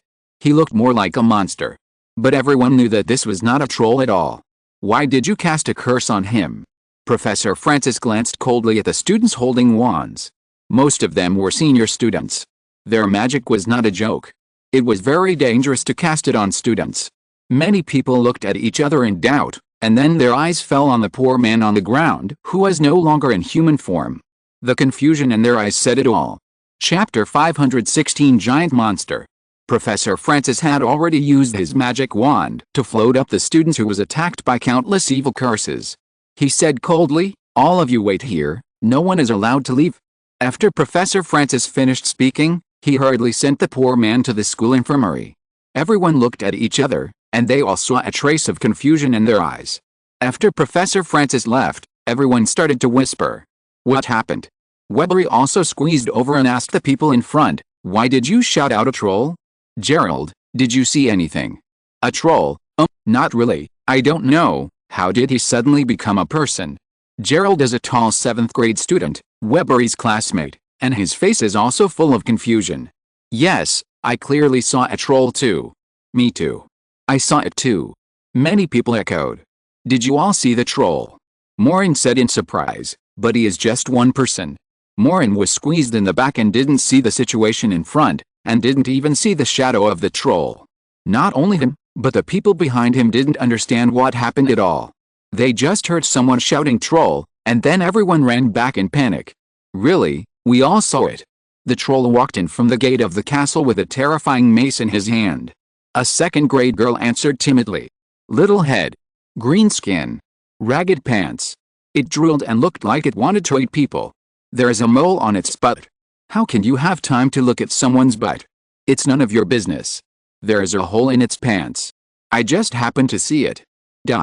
Everyone described the appearance of the troll they saw. Everyone seemed to have seen the same situation, but after everyone cast magic on the troll, they found that it was a normal student. The crowd soon quieted down again, because Professor Francis had appeared at the stairs again. His appearance always brought a breath of death to everyone. What's going on? Your name is Calm, right? I saw you cast a fish scale curse on him. Professor Francis stared at a tall boy. The boy named Calm was a 6th-year Hufflepuff. He looked a little uneasy. It was not a pleasant thing to be stared at by Professor Francis. I don't know, Professor, I clearly saw a troll. He ran towards me, and then I instinctively pulled out my wand, Calm said in a panic, and then he pointed at the others. They all saw it, not just me, everyone saw the troll. Professor Francis glanced at the others coldly. Those students who were originally talking about the appearance of the troll were swept by Professor Francis's eyes and dared not speak again. No one is talking.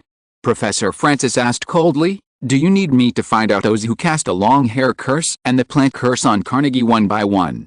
With Professor Francis's means, he definitely has a way to do this, and the students present also understand this. Professor, we really saw the troll. Yes, this is not an illusion. We saw the troll walking in from the castle gate with Valen. If you don't believe me, you can ask Valen. A Ravenclaw boy said. Professor Francis' eyes fell on Valen, who was pale, and asked, do you have anything to explain, Valen? Valen was pale and looked very uneasy. He had just cast magic on his friend Carnegie, and he was the first to shout troll. Professor, I don't know either. Carnegie and I walked in from outside the castle. Everything was normal, but when I turned around, I suddenly saw a troll standing next to me. I was scared and started screaming, and then everyone, Valen still had the wand in his hand. He quickly put away the wand and said anxiously, Professor, I swear, I didn't mean to do it. They all saw the troll. I really didn't know that the troll would be Carnegie. They can all testify. Valen was afraid of Professor Francis. He was worried that he would be arrested as the murderer who framed Carnegie, and he couldn't wait to clear himself. Yes, Professor, we did see it. Many people nodded. Many students present saw the troll. They were all close to Valen, but the people behind did not notice it. Professor Francis frowned and asked in a deep voice, where did you go this morning? Did you touch any magic items? Valen shook his head and said, we just came back from greenhouse number 2 this morning. Professor Longbottom asked us to take care of a horseweed today. We forgot to water the horseweed enough yesterday. We went there today and this happened when we came back. Is there anyone who can prove this? The latest novels are first published on the 69th book bar. Cody and Evelyn went there too. 2 more students stood up from the crowd. Professor Francis stared at Valen.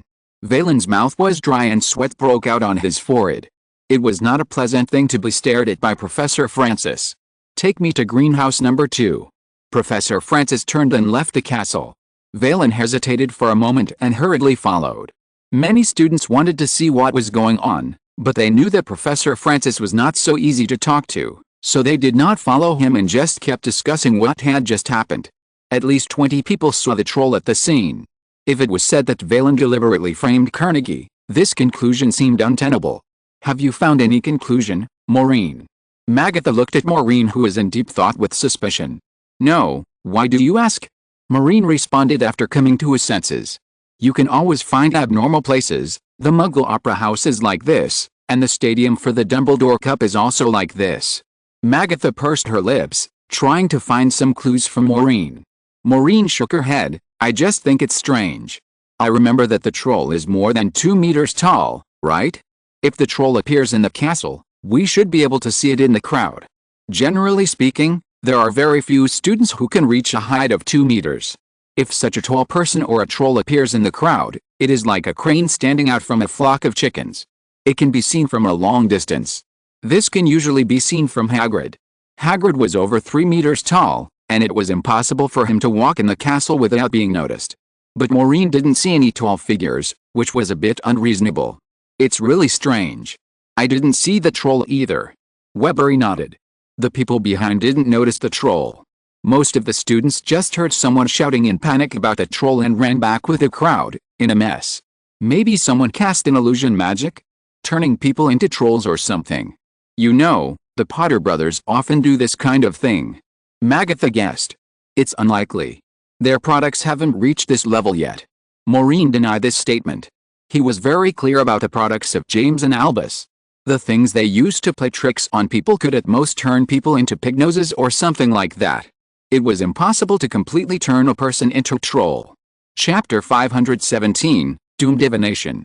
After James and Albus returned from Hogsmeade, they were indeed called by Professor Francis for questioning. They were not in a good mood after returning. Every time I talk to Professor Francis, I feel terrible. James returned to the common room and sat in the armchair in a sullen mood. I would rather be detained by Professor Flitwick. He would help us teach us how to make magic items when he is happy. Albus also sat aside with his head down. Talking in Professor Francis' office is a torture for all students, even the two of them who make trouble every day. Maureen happened to be talking to Hugo about what happened today. Seeing James and Albus, he asked, "What did Professor Francis tell you?" He suspected that the two of us had made some gadgets again. To be honest, we don't know how to turn people into trolls. James took a candy in his hand, peeled off the candy wrapper, took a bite, and said incoherently, "We are developing flying rabbit candy recently." "What flying rabbit candy?" Hugo came over and asked curiously. James took out a green candy from his pocket and said, "This is it." Hugo looked at the candy and asked suspiciously, "Is there an antidote for this thing?" He now had to think twice before eating the magic candy handed over by James and the others, because no one knew whether he would have a nosebleed or drool after eating this kind of candy, so it was better to be cautious. Of course, the things we develop must guarantee the efficacy. You will know after you try it. James smiled evilly and stuffed the candy into Hugo's mouth while Hugo was not paying attention. Hugo exclaimed and began to jump up involuntarily on the spot, like a rabbit jumping. "James, what kind of candy is this?"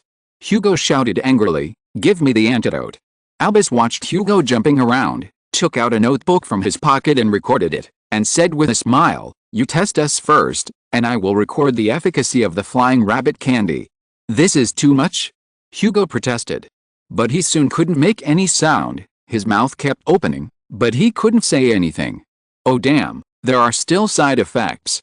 It's probably the effect of the silencing charm. It needs to be improved." Albus wrote some words on the notebook with regret. "By the way, maybe we can consider developing some troll candy next time. When people eat it, they will turn into trolls. This requires casting a profound transfiguration charm in the candy. Maureen, your transfiguration is very powerful. Give us some help." James asked Maureen. Maureen shook her head. "I can't transform people. It's too difficult, at least not now." Bang! Hugo jumped and hit the wall, screaming. Maureen quickly took out his wand and removed the spell on Hugo. "I hope this is the bad luck that Professor Trelawney said," Hugo said, touching his nose. Various strange magical events happen every day in Hogwarts. From time to time, People are sent to the school infirmary with leaves or mud all over their bodies. Either the spell went wrong, or there were conflicts and grudges between classmates. Most of the students who study magic are not very quiet, so even if someone is treated as a troll, no one cares about it except for being a joke. Professor Francis did not find out what happened. Fortunately, those people did not use more excessive spells. Carnegie was discharged from the school infirmary after lying in bed for 2 days, and the matter was quickly exposed. However, after a month, Hugo's condition in the divination class became worse and worse. Professor Trelawney would remind him every time that bad luck would befall him and asked him to be mentally prepared. Hugo felt that he was about to collapse. Professor Trelawney told him that bad luck would definitely befall him in September, and today was the last day. "I'm dead. Professor Trelawney reminded me this morning that I should pay attention today. The terrible bad luck will catch the tail of September and make me have a bloody disaster." After the potion class, Hugo tripped over a chair and almost hit his face into the crucible, which made him even more panicked. "Why does she always make these predictions for you? You are the descendant of Ms. Hermione, aren't you?" Maureen didn't quite understand. Hermione Weasley was a very famous witch in the wizarding world. It stands to reason that Professor Trelawney would give Hugo some preferential treatment for Hermione's sake. It's just like Professor Trelawney made some promising predictions to Lily every day, mostly because Lily was Harry Potter's daughter. Maybe it's because of Hugo's mother. Lily said seriously beside her. "What's wrong with my mother?" Hugo asked puzzledly while packing his school bag. Lily hesitated for a moment and said, "Professor Trelawney whispered to me last time that she saw Aunt Hermione's past. What your mother did in the past affected your future." "What past did she see of my mother?" Hugo sat up straight. "My mother didn't take divination classes before. The latest novels are published on the 6th-9th book bar." "Oh, she took it," Lily said. "But she dropped out," Hugo said. "That's the reason. Professor Trelawney said that she didn't have the talent for divination, and the aura didn't surround her. Once in class, she openly blasphemed fate, and then left the divination class. There's a price to pay for disrespecting fate, and you need to bear the mistakes she made to fate," Lily said. "Is there such a thing as fate?" Maureen's face was full of doubt. This statement was too mysterious. Lady Rhea had never said such a thing to him. "Don't disbelieve me. Professor Trelawney's divination skills are recognized by everyone." Lily turned to Hugo and said, "Today is the last day of September. I think you should not go to the magical instruments research class in the future. Maybe the bloody disaster will happen in this class." Hugo shook his head and said, "This is my favorite class. What's the point of learning such a meaningless class?"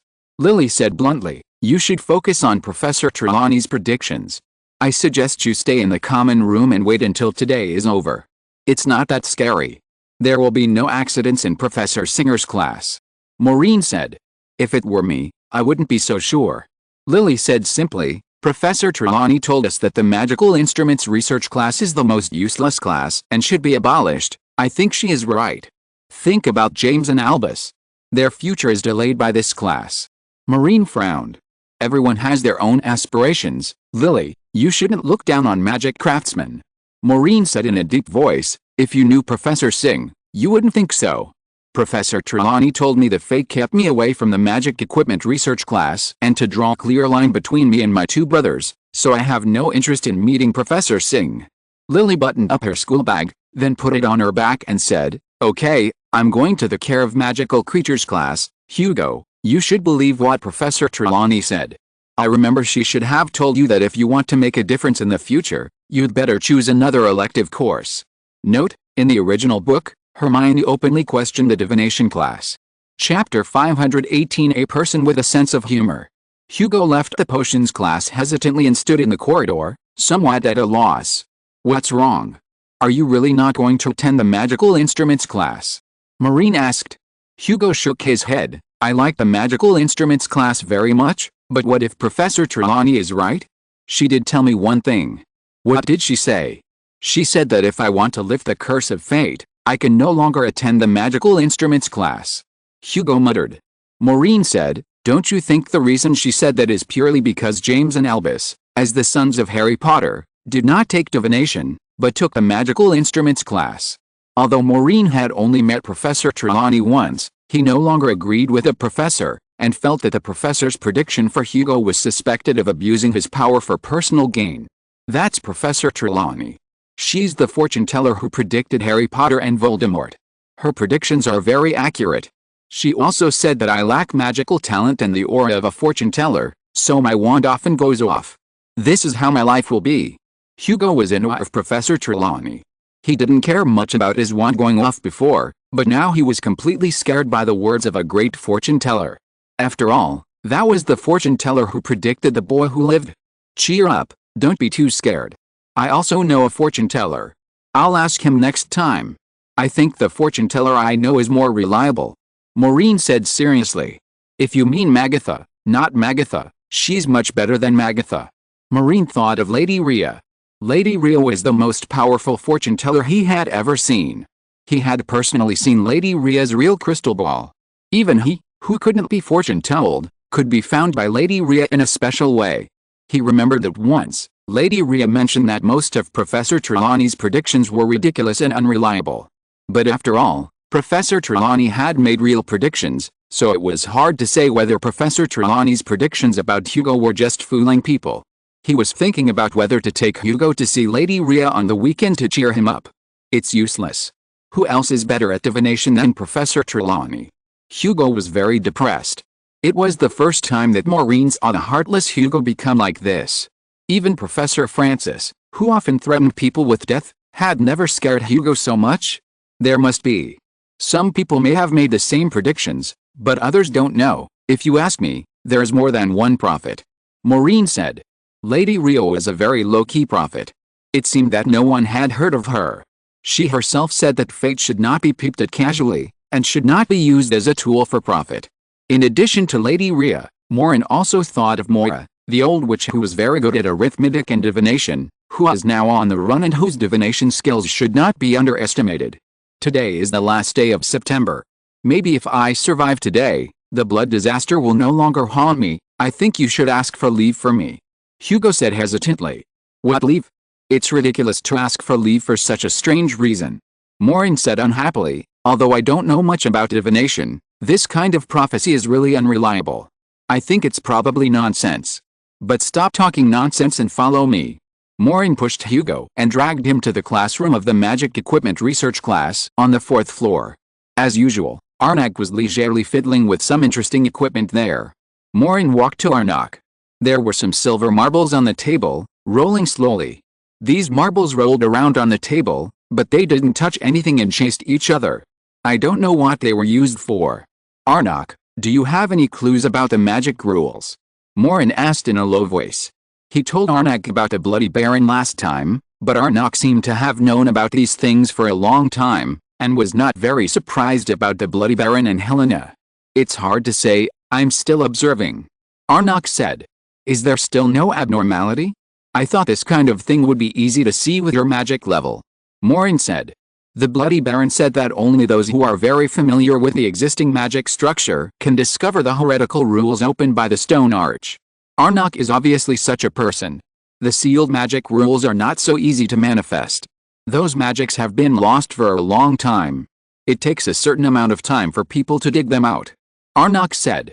The latest novels are first published on the 6th-9th book bar. I still don't understand what kind of magic rules are and how to discover them. Maureen asked. You can think of it as our classroom. All our existing magic knowledge is stored in this classroom. The stone arch is the door of the classroom, and the black magic cube is the key to the door. Arnak stopped what he was doing and said, originally, the door could not be opened without a key, and the dangerous magic rules outside could not come in, but now the door has been keyed. Can you understand it this way? Maureen nodded thoughtfully. You mean, the door has been keyed, waiting for someone in a classroom to turn the doorknob and let the magic outside in, right? That's right, but how to say it? Although the door has been keyed, the location of the door is uncertain, so everyone is still groping. I need time to find out the location of these doors and pull the key out of the doorknob before someone else turns the doorknob. Arnak said. Arnak's metaphor is easy to understand.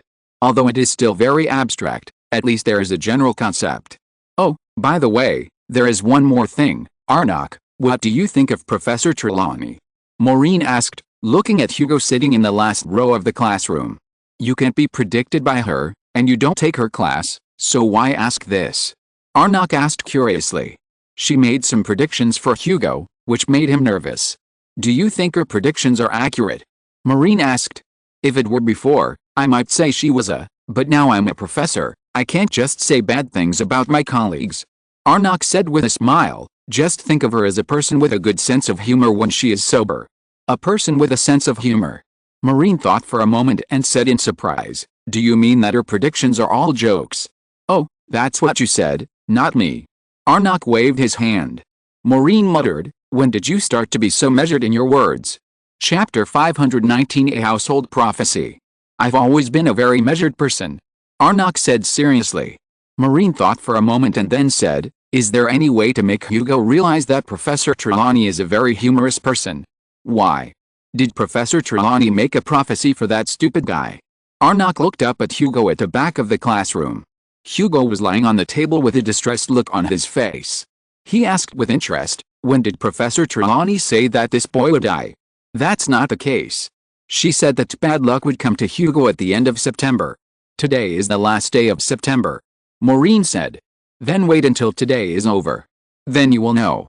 Arnok lowered his head and continued to fiddle with his instrument. But Hugo looks terrible today. I doubt he will sleep well at night. Maureen turned to look at Hugo. Hugo had squeezed to the last row with his school bag, which was different from usual. Okay, I'll see how to help this stupid boy later. Arnok said absent-mindedly. Maureen returned to his seat, and Hugo was still sighing. I really shouldn't have come here to class today. Hugo said listlessly. Don't think too much, maybe you will be lucky today. Maureen comforted. Hugo didn't believe Maureen's words at all. The bell rang. This class was still about making parchment for rebounding spells. They had carved more and more symbols on the parchment. Maureen had already made parchment that could rebound 10 evil curses. Hugo was still thinking about Professor Trelawney's prophecy. He was not very good at magic equipment class. As a result, he was distracted and his wand went off again, burning the desk into a piece of charcoal. Clear springs. Maureen quickly pulled out his wand and put out the fire. Sorry, Maureen, I didn't mean to. Hugo said with a distressed look on his face. He had just burned the parchment that Maureen had made to prevent the fangers. Forget it, I'll make another one. Maureen was already used to Hugo's accidental discharge. These days, probably because of Professor Trelawney's prediction, he was more absent-minded every time he cast magic, and the frequency of accidental discharge became more frequent. Maureen took out another blank parchment from his school bag. He decided to carve a function to resist fire spells on the parchment this time to avoid accidents. I am indeed the student with the worst magic talent. Hugo looked like he was about to cry. Professor Trelawney is right, I may be like this for the rest of my life, what should I do? Arnok came over and said with a smile, I remember I didn't teach you how to burn your eyebrows. The whole class burst into laughter, and one of Hugo's eyebrows was already burnt. Hugo said dejectedly, Professor, I may not be suitable for this course. When I cast magic, my wand is very easy to discharge, and this is not the first time. Is it very common? Arnok smiled and knocked Hugo's head to help Hugo grow his eyebrows back. Hugo touched his brow that had grown back, nodded, and whispered, Professor Trelawney said that my magical talent is too poor. There will be a bloody disaster today, and there is no possibility of good luck. Professor, her prediction is very accurate. Did she predict this for you? Arnok blinked playfully. Think about something happy, Hugo. If a bloody disaster befalls you, it's useless to think too much, right? Professor, but I can't be happy. What if this bloody disaster makes me paralyzed? Hugo said in a crying voice, Professor Trelawney is the only one who has predicted Harry Potter and Voldemort. Oh, I don't think so, Hugo. Arnok said casually, she is not the only one who has predicted these two people. Any real prophet can do it, believe me, but many prophets don't like to make it public, because it is taboo to peek into fate in advance. Real prophets will choose to keep their mouths shut. Maureen immediately thought of Lady Rhea. He felt that Lady Rhea must have seen these things in the crystal ball at the beginning, otherwise Arnok would not have said that. Professor, are you saying that Professor Trelawney's predictions are inaccurate? Hugo asked in surprise. Many students also found it incredible. There were several people who also took the divination class. They felt very uncomfortable when Arnok said that. Professor Trelawney's reputation was there. She was a fortune teller who had made great predictions. Many students took this course for her reputation and wanted to get predictions about their future destiny from her. However, Arnaux's words seemed to say that Professor Trelawney was a swindler. The latest novels are first published on the 6th-9th book bar.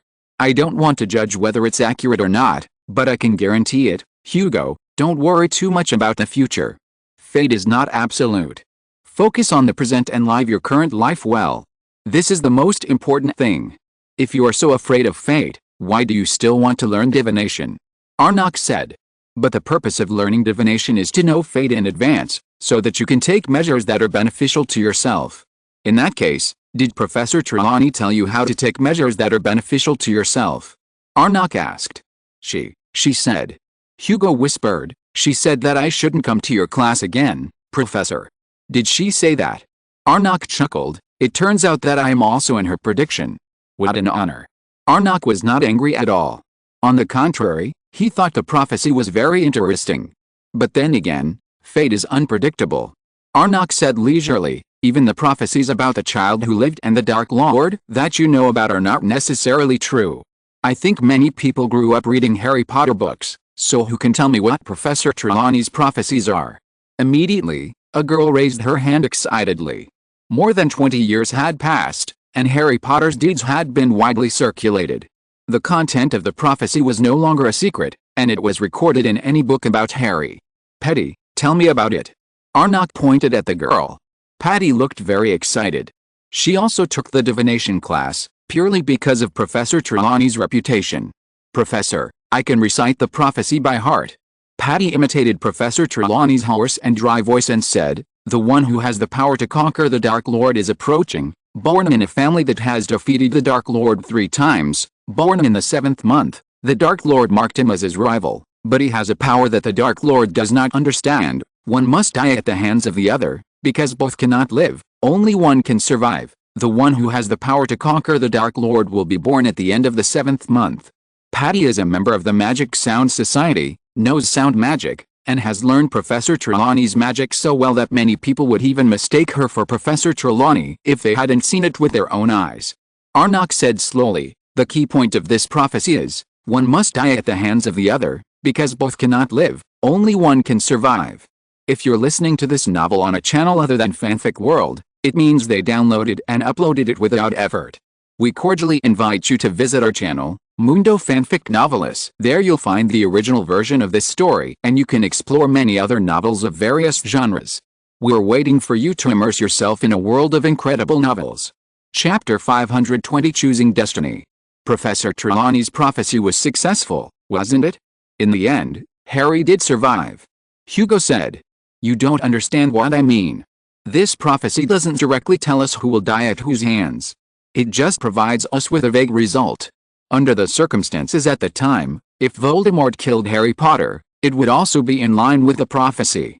As soon as Arnaux finished speaking, a whisper suddenly rang out in the classroom. Many students were stunned. They didn't expect Professor Singer to comment on this well-known prophecy in this way. Professor, are you trying to say that this prophecy is meaningless? Petty asked in disbelief. It must have meaning. It provides us with information about who the person predicted is. What I want to say is that destiny can be chosen. A truly great prophecy will not provide you with a direct and affirmative conclusion. It only provides a direction. As for how things will develop next, it is entirely determined by the person predicted, not by the prophecy. Arnold seemed to be very open-minded about fate.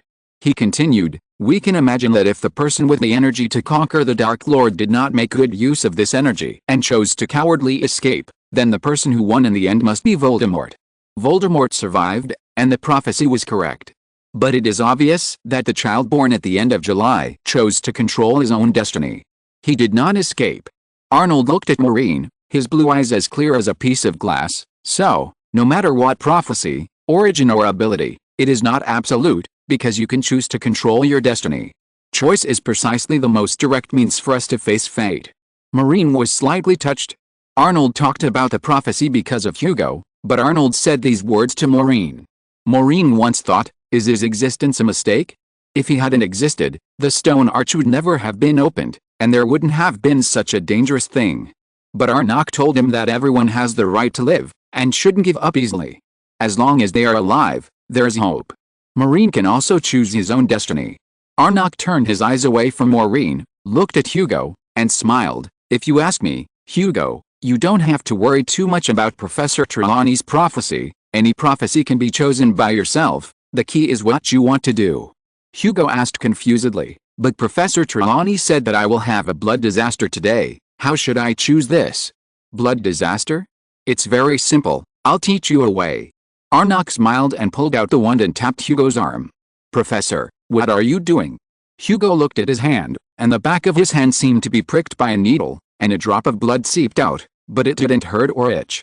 If you are worried about the prophecy of blood disaster, isn't it now? Arnok said cheerfully, Professor Trelawney was right to suggest that you don't come to my class. Your blood disaster will appear in my class. Hugo looked at the drop of blood on the back of his hand and widened his eyes. This works. Others also found it incredible. This method is too childish, right? I said that we all have the right to choose our own destiny. The person born at the end of July can choose, so why can't you choose? Arnok waved his hand. Hugo stared at his blood disaster for a long time, and the frustration on his face was swept away. He soon became happy. So this is my blood disaster. Haha. This way I don't have to be afraid anymore. Hugo believed in Professor Trelawney very much, but Arnok's statement was well organized and did not conflict with Professor Trelawney's prophecy. Hugo accepted this statement with satisfaction and felt much more relaxed. Okay, now I want you to focus on my class and not worry about the prophecy. Arnok continued to teach everyone, and then left some time for everyone to practice. Maureen finished today's task early. While everyone was busy with their parchment, he found an opportunity to be alone with Arnok and ran to the podium. Arnok, do you really believe that Professor Trelawney made a prophecy about Hugo? Maureen asked curiously. I don't believe it. Arnok said casually, she has a good sense of humor. This kind of humorous prediction is used to scare students. Maureen said, but the way you handled Hugo's matter indirectly proves that Professor Trelawney's prediction about Hugo was not a humorous one, but a real prediction. Hugo will encounter a bloody disaster. He did encounter it, and it was in your class. Arnok said disapprovingly, I know very well what a real prophecy is like. For example, the so-called bloody disaster can be seen from the face, the texture and color between the eyebrows, the degree of fluctuation of the veins in the temples, etc. This is a rare face reading technique. That stupid guy has no problem in this regard at all. You also know face reading technique. Maureen said in surprise. Arnok remembered something, and his expression was not very happy. He curled his lips. There is an old woman at home who does this kind of thing every day. I know a little bit about it. She often reads my face, which makes me very annoyed. Maureen looked at Arnok, and he suddenly thought, does Arnok know what bad luck looks like? For example, Lady Rhea often predicts bad luck for him, and he has summed up a set of experience. Thinking of this, Maureen found it very funny. The latest novels are first published on the 69th book bar. But I don't need to prove whether someone has made a real prophecy, nor do I need to expose other people's words. What does it have to do with me? Arnok said leisurely, I only care whether my students can focus on my class. If necessary, it's not a bad thing to choose to laugh along when Professor Trelawney talks about humor, you see. Isn't that silly guy happier? Arnok pointed at Hugo.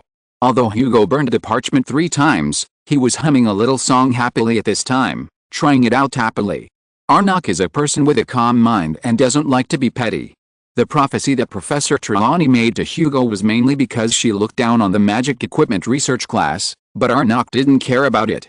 You are really generous. Maureen couldn't help saying, I didn't know how to comfort this guy for a while, but I didn't expect you to make him think it through all of a sudden. Didn't you ask me to help him? I just went with the flow. There is a saying called what is it? Arnok sat on the podium, holding his chin, thinking for a while, and said, by the way, teach students in accordance with their aptitude. I still know how to deal with you little brats. Give Hugo a psychological hint, and his problem will be solved. So that's it. Maureen suddenly realized. Every time he studied magic with Arnok, he learned very quickly. The most important thing is that Arnok understands Maureen's situation and knows how to do the most suitable thing for Maureen. Maureen learned many combat skills from Arnok. Such an open-minded professor opened a course, but there were only 17 students. Maureen felt sorry for others. Even if he didn't become a magic craftsman in the future, He would still learn a lot from studying with Arnok. Chapter 521, October's Doom. The end of September did not bring any extra bloody disasters to Hugo. On the first day of October, Hugo jumped out of bed excitedly to celebrate his new life. The bad September predicted by Professor Trelawney has passed. I feel that good luck will come next. Hugo had been taking divination for a month since the start of the school. He was worried for a month. Yesterday, he was still in panic. Now he finally breathed a sigh of relief. I hope so, Maureen yawned, picked up the boy from the bed and put him in his pocket. He wanted to say that if Professor Trelawney really implicated Hugo because Miss Hermione blasphemed fate, it is very likely that she would make some bad predictions for Hugo. But considering that Hugo is now back to his heartless self, he thought it would be better not to hide him. They went downstairs to the hall to have breakfast together. They met Lily in the common room. Hugo told Lily about a bloody disaster yesterday with a beaming face. Are you kidding? Lily looked doubtful. Would Professor Trelawney's prediction for you be so ridiculous? She only said blood disaster, but didn't say what it was specifically, right? Hugo said with a beaming face. Professor Trelawney's prediction is still very accurate. I did encounter blood disaster in the magic equipment research class. Professor Trelawney's prediction is of course accurate. Lily's face looked a little better. If you ask me, your bad luck calculation this time is good, but it may not be the same next time. I advise you to drop out of the magic equipment research class and choose other courses. There is a reason why Professor Trelawney looks down on this course. No, I will never drop out, Hugo said happily. Professor Singer is a great professor, as good as Professor Flitwick. I like his class. Apart from anything else, he also interpreted the divination about your father for us yesterday. Interpret my father's prophecy? What does that mean? Lily asked. It's about the prophecy of surviving a disaster. Hugo quickly repeated Arnold's prophecy about one must kill the other yesterday afternoon. Lily was shocked after hearing this. That's what the professor said. Lily looked very angry. How dare he make a conclusion about this great prophecy? What right does he have? He is not a prophet. How dare he say that? It's unreasonable. I think Professor Singh is very objective. Maureen said beside him, the prophecy says that both people cannot survive at the same time. One must die at the hands of the other. The prophecy does not say who will survive in the end. This kind of prophecy is indeed very vague. Nonsense. Lily refuted Maureen's statement angrily. Professor Trelawney's prophecy does not need this kind of interpretation at all. The meaning is clearly stated. My father is the son of prophecy. Professor Trelawney has long seen that my father will defeat Voldemort. What destiny can be chosen? It's ridiculous. Lily felt offended. She always felt that fate was written in divination. Everything was a fixed number, not the so-called choice. Hugo said doubtfully, but I heard from my father that Uncle Harry was ready to die at the last moment. He made a choice and survived. If he didn't choose to die, then Voldemort would definitely win. In this case, Professor Trelawney's prediction is also correct. Bah! Voldemort can't survive. Professor Trelawney saw it clearly. She knew my father would do this a long time ago. She saw everything. What destiny can be chosen? It's complete nonsense. To be honest, I strongly doubt whether Professor Singer you are talking about is qualified to be a professor. Lily said excitedly. Maureen felt that Lily's reaction was a bit extreme, and he said, don't say that, Lily, he didn't mean any harm. He was just making an objective evaluation. He's not qualified to evaluate my father's prediction. Lily said loudly, except Professor Trelawney, no one is qualified. I feel sorry for you. You actually like this kind of professor who spreads gossips. I have nothing in common with you. Lily left angrily with her school bag on her back. Maureen and Hugo looked at each other. She's going too far. Maureen frowned. Arnok was the most knowledgeable person he had ever met. His evaluation of a child of prophecy was very objective, and he didn't deliberately deny anything. Not to mention that Lady Rio was also a prophet. Arnok was qualified to say these things. She's always been like this. She's used to it. Hugo didn't think there was anything wrong. He knew Lily too well. Just praise the child of prophecy in front of her in the future. She'll be happy. Lily didn't talk to them for several days in a row, and Maureen didn't want to take the initiative to say anything. In Lily's mind, Professor Trelawney was supreme, but Arnok also occupied an extremely important position in Maureen's heart. Maureen has always been easygoing. Since they disagreed, he didn't need to waste his breath to impose his ideas on the other party. Hugo thought that his luck would change in October, But he was wrong to think so. The latest novels are first published on the 69th book bar. Damn it, Lily told Professor Trelawney about Professor Singer's interpretation of the prophecy of the child who lived today. Hugo came over and whispered to Maureen during lunch. Maureen shrugged his shoulders. He was not interested in this. Anyway, he didn't choose the divination class, so he didn't care what they said. Give me some reaction, Hugo said anxiously. Oh. I'm so worried now, you have to help me. Hugo began to make a bitter face again. Professor Trelawney was very angry today when she learned that Professor Singer interpreted the prophecy in class, and criticized a magical device research class for being useless, saying that we are wasting our lives by choosing that ridiculous class. Then let her criticize. Maureen said casually. You don't understand, she made a prophecy for me again today. Hugo said anxiously. Really? Tell me, when did you fall into the toilet this time? Maureen grinned. Don't be ridiculous. She said my bad luck is still not over. As long as I go to the magic equipment research class, I will be plagued by bad luck. She said the magic equipment research class is a stumbling block in my destiny. That classroom is full of ridiculousness and ignorance, which will hinder my magic. Hugo said nervously. Did she only say that to you? Not only that, she said that to those who also took the magic equipment research class in the class. The point is, she used me as an example to warn others. Hugo began to worry again. Then she still has a sense of humor. Maureen didn't care about this strange divination. That's not a sense of humor. Lily walked past them and said proudly, I think you should make a wise choice too. Chapter 522 Debate. Maureen did not comment and continued to eat his meal. Lily, Professor Singer is not as bad as Professor Trelawney said. His class is really great. Hugo hesitated for a long time, and then said, by the way, I can ask Professor Singer. Maybe he will cut the back of my hand again to break the blood disaster or something. You asked the wrong person, Hugo. Lily said arrogantly, asking Professor Singer is the most ridiculous choice. But, Lily said, Professor Trelawney has clearly told you that it is the wisest choice to drop out of the magic equipment research class. There is no future in following a professor who likes to gossip. Lily, I thought you always respected professors. Maureen felt uncomfortable listening to this. He said, when James and Albus make fun of a professor, you will stop them severely. Why are you belittling other professors like this now? Of course I respect any professor. Lily said without hesitation, but Professor Trelawney is right.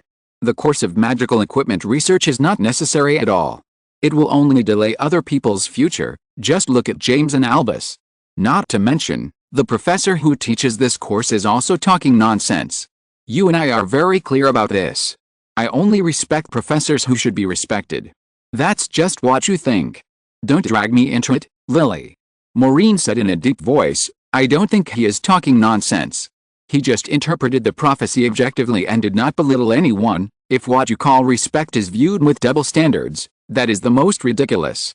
Lily usually asked James and Albus to respect the professors when they teased other professors, but when it came to her, she changed her mind. This is undoubtedly childish. I only believe in Professor Trelawney, what she says is always right. Lily said, after all, she is a great prophet. Yes, Professor Trelawney. Maureen curled her lips. How about you ask her to predict for me when and how I will have bad luck this week? Okay, I will, Maureen, I will prove to you that Professor Trelawney's prophecy is impeccable. Lily said unwillingly. At the same time, she will prove how ridiculous it is to study magic equipment.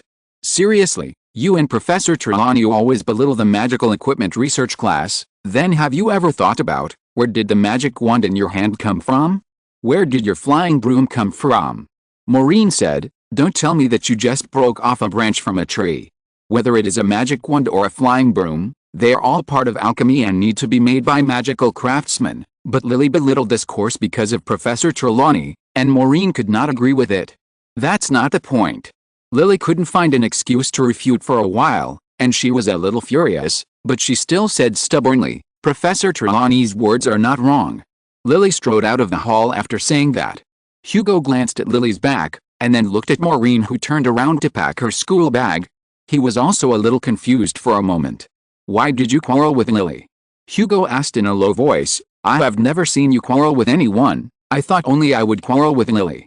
I don't want to quarrel with anyone. Maureen picked up Joy, who was gnawing on the chicken leg on the plate. I just have my own opinion. So what should I do now? Hugo asked hurriedly. It depends on your choice. Professor Singer told you, didn't he? Destiny can be chosen. Maureen said simply, if you believe in Professor Singer. Maureen walked out of the hall. Hugo still held the knife and fork in his hand, a little at a loss. Maureen was not angry with anyone.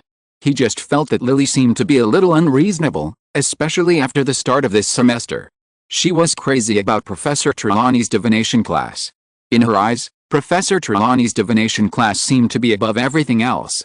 Lily usually had a sense of justice and always wanted to do something big to prove that she was the same as her savior father, but she only thought so before and was not so extreme. Since Lily took the divination class, she became very strange, as if she was brainwashed. Is there something wrong? Maureen calmed down and thought about Lily's affairs. He felt that Lily's behavior today was very abnormal. She became very different from Lily. Maureen and Lily have known each other for several years. They met before they went to school. They quarreled with Hugo all day long. Maureen already knew Lily quite well. Although Lily was arrogant, except for scolding Hugo every time, she never looked down on other students, let alone professors. So far, Maureen has never heard Lily say bad things about any professor. Even for Professor Francis, who everyone disliked the most, Lily never said anything disrespectful to him. At most she would just complain a few words. But now Lily actually belittled Arnold's class, which was really strange. How could Lily become like this? Maureen thought as he walked to the 5th floor. It was lunchtime now. It had been a month since the start of school, and Maureen had not gone to the library to learn magic. The latest novel was first published on the 6th book bar on September 9th. There were a total of 13 time and space magics in traveling through arcane time and space, and Maureen had only learned 2 of them. Now he could finally use the spell Reappearing Shadows to simulate all the scenes 12 minutes ago. He had met Walker's requirements and could learn the 3rd time and space magic. He had almost forgotten about it recently. Maureen turned up to the 5th floor and went to the library. Just as he entered the library and passed a row of bookshelves, his eyes suddenly blurred again, and then the surroundings were replaced by a golden light. There seemed to be many flames dancing in the golden light, and strange shouts sounded in the distance. This memory again. Maureen didn't quite understand what this memory that appeared again and again meant. He never remembered that he had such a memory before, but after falling into the stone arch, he experienced a death process. During the death process, all the memories he experienced in his life were played back, and this picture was mixed in those memories. At that time, all the memories he saw were very profound to him, so they appeared. But this golden picture appeared inexplicably, and he had no impression at all.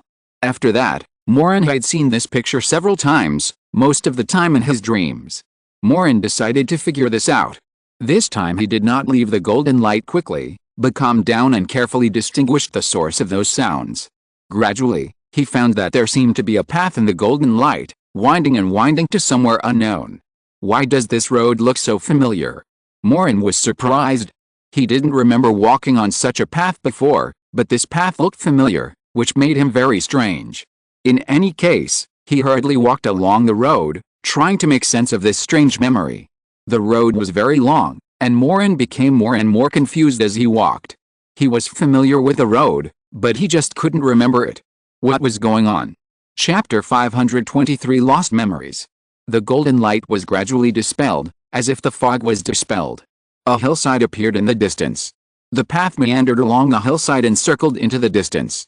There were fiery red hyacinths on both sides of the path. Maureen liked hyacinths. This flower was very special. It swayed and bloomed in the wind, as if it was transmitting the signal of the wind, which made people feel relaxed and happy. He didn't know why he liked hyacinths, but he thought it was very beautiful to see this road full of these flowers on both sides. He saw something on the other side of the hillside. Although it was very blurry, Maureen still recognized it. It was the eaves of a house. He quickened his pace and walked up the hillside. But he didn't walk far. Everything in front of him suddenly disappeared. He was still standing in the library and almost bumped into the bookshelf in front of him. What are you daydreaming about? Mrs. Pants came over with a feathered duster and looked at Maureen suspiciously. No, I just want to borrow a book. Maureen didn't figure out what was on that path, and he felt a little regretful. He stood there for a long time, wondering, but still didn't figure out what that memory was. But Madam Pants kept staring at him, and he felt a little embarrassed. "Aren't you going to the club's activities today to read the book Traveling Through Arcane Time and Space?" Madam Pants asked. "Yes, I'm going." Maureen hurried to the restricted book area, and Madam Pants watched Maureen disappear in the restricted book area before leaving. Maureen opened a huge book, but he didn't turn to the page about the club, but to page 229. Walker was already waiting for him on the third platform. "You have something on your mind," Walker said slowly. "You know what I'm thinking anyway," Maureen muttered. In a way, Walker is another him, knowing everything about him, and Walker knows everything about what Maureen is thinking. "Maybe you can try to talk to me," Walker said. Maureen asked curiously, "When did you become an emotional master?" "This book is also responsible for helping me solve my problems. I'm just making a suggestion," Walker said. "It will help you concentrate on learning magic. We know the same thing, and this kind of communication is meaningless, isn't it?" Maureen said. But Walker shook his head. "I am not only you, but also a book, with the thoughts and magic of 4 other people, and many times, you can't remember too many things in your mind at once, but I can try to help you recall and analyze together, be clear. It's always good to have one more brain to think." Maureen threw his school bag on the ground, pulled out his wand, and said, "Okay, then you should know what I encountered just now. Can you help me recall something? That path is very familiar, you must have walked it before, otherwise you wouldn't have that feeling." "But I don't remember when I walked that place." Maureen shook his head. "It appears in your mind as a memory, so it must have happened. It appears in your mind when you are about to die, so this place must be very important to you, but you have forgotten it." Maureen pondered for a moment and said, "If it is very important to me, why would I forget it? We forget things in the past every day, some of which are forgotten actively, and some are forgotten inadvertently. Insignificant things will gradually be forgotten, and only things that are impressive will be remembered forever," Walker said slowly. Maureen touched his chin and wondered, "This sentence is a bit familiar. You read it in a book," Walker said. "Oh, yes, I remember it." Maureen had indeed read a magic book about memory before, and he found that Walker could actually help him recall, which was very fresh. Maureen continued, "If that's the case, when did I walk that road? The older things are, the easier it is to forget. Your memory after the age of 7 is more complete, so this incident should have happened before the age of 7, Walker said. Maureen nodded thoughtfully, and he also agreed with Walker's analysis. But when exactly was it 7 years old? Why did he forget all these things? Who cast the oblivion spell on him? I thought my memory couldn't be peeked into, so it couldn't be forgotten, Maureen said. Special people can do it, such as Hufflepuff's Room of Requirement, which can peek into your memory, Walker reminded. Walker helped Maureen analyze and recall, and concluded that it was the oblivion spell. If so, it would be very strange. Could it be that after falling into the stone archway, the forgotten memory was accidentally restored? But Maureen couldn't be 100% sure. He thought for a long time and found that he still couldn't remember it. He had no idea what was on the hill covered with fiery red hyacinths. The latest novels are first published on the 69th book bar. Maybe you will remember it in the future, Walker said. There is one more thing, Lily. Yes, Lily. Maureen nodded. She has become a little strange. This is not like the Lily I know. She never looked down on any professor before. Even if she didn't like him, she would respect him, but after taking Professor Trelawney's divination class, she seems to have changed. I can't give you an answer to this. I haven't seen Lily's thoughts. Walker shook his head. Do you think Professor Trelawney has hypnotized her or something? I remember that fortune tellers can hypnotize people. Maureen said, if Professor Trelawney hadn't made a big prophecy, maybe I would really think so. Anything, as long as you look carefully, you will find the source, Walker said. Maureen couldn't figure it out. Forget it, don't think about it. I'm here to learn magic. What is the third time and space magic? The first two magics that Maureen learned were skill-based, not offensive magic, but they were very practical. I don't know what magic Walker will teach him this time. The field of spells, Walker said. What kind of magic is this? Maureen asked curiously. I'll show you. Walker raised his wand and shook it in the air. A white light spread out rapidly and disappeared into the air. Maureen felt as if there was some wind blowing around him.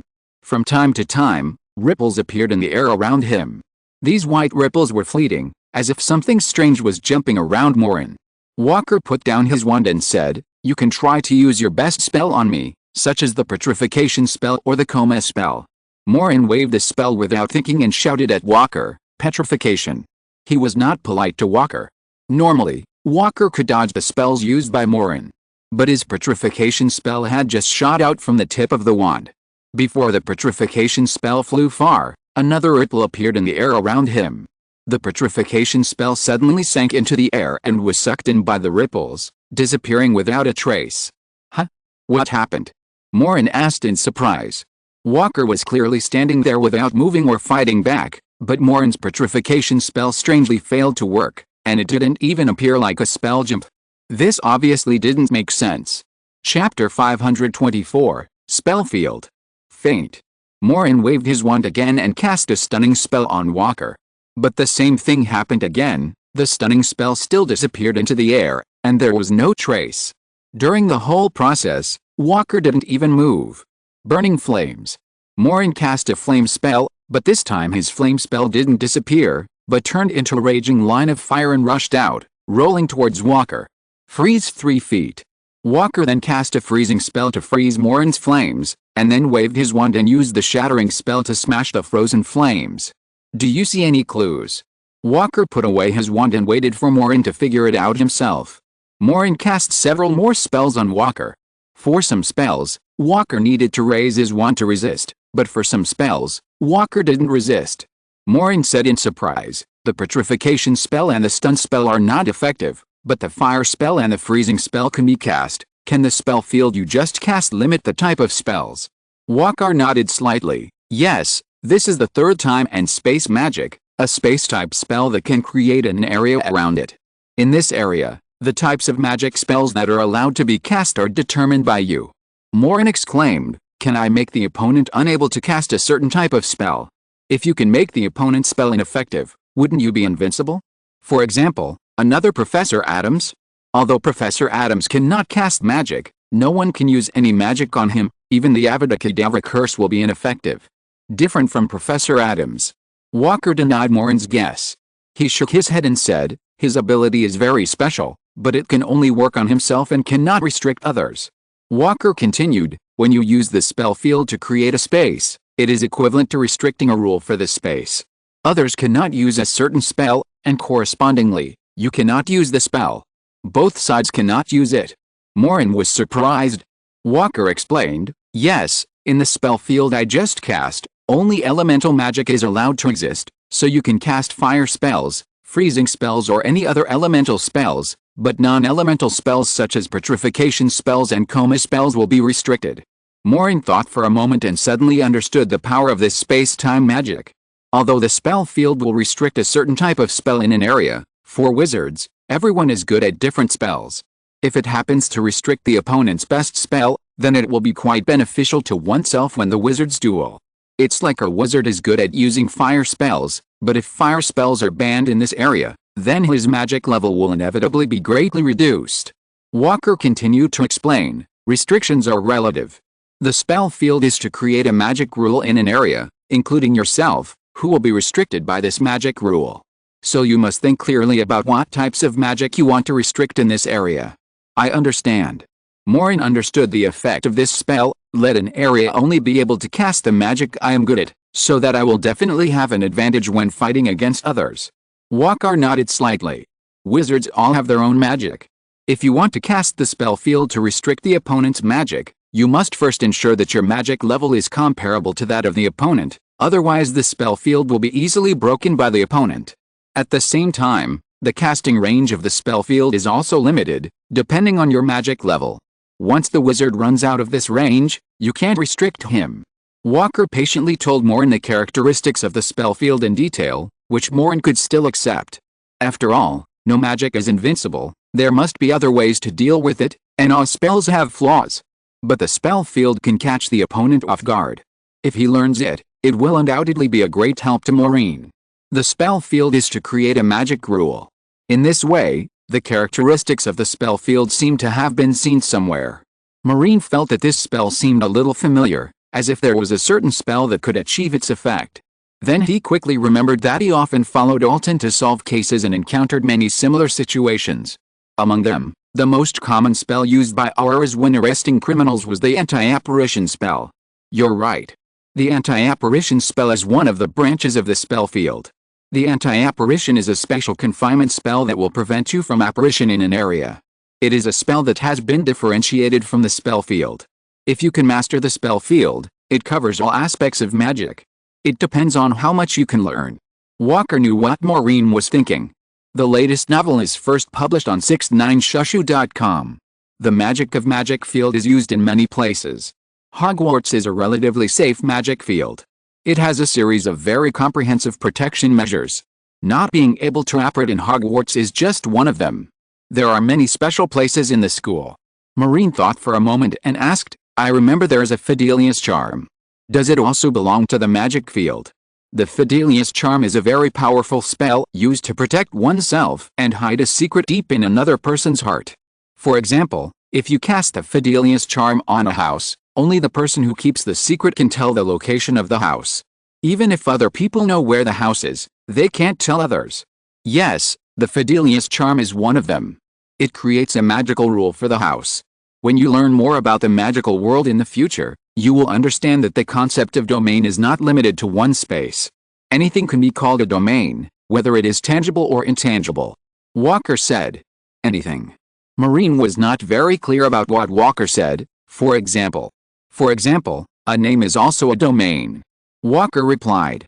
Maureen remembered that more than 20 years ago, there was a name that everyone feared, Voldemort. A special magic was cast on it. Once someone said the name Voldemort, it would be known to the Death Eaters. The magic cast on this name is equivalent to restricting others from saying this name casually, and it is also a rule set by the magic domain. In a small way, the golden snitch in Quidditch cannot be disturbed by spells. During exams, there are feather pens that prevent automatic answering, erasers that prevent automatic error correction, etc. These spells are all restricting a certain kind of magic. They belong to a branch of the field of spells. They will use their own magic rules to maintain order. In a big way, Walker paused here, looked at Maureen, and said slowly, Stone Arch. Maureen was stunned for a moment. Stone Arch? Is this related to the Stone Arch?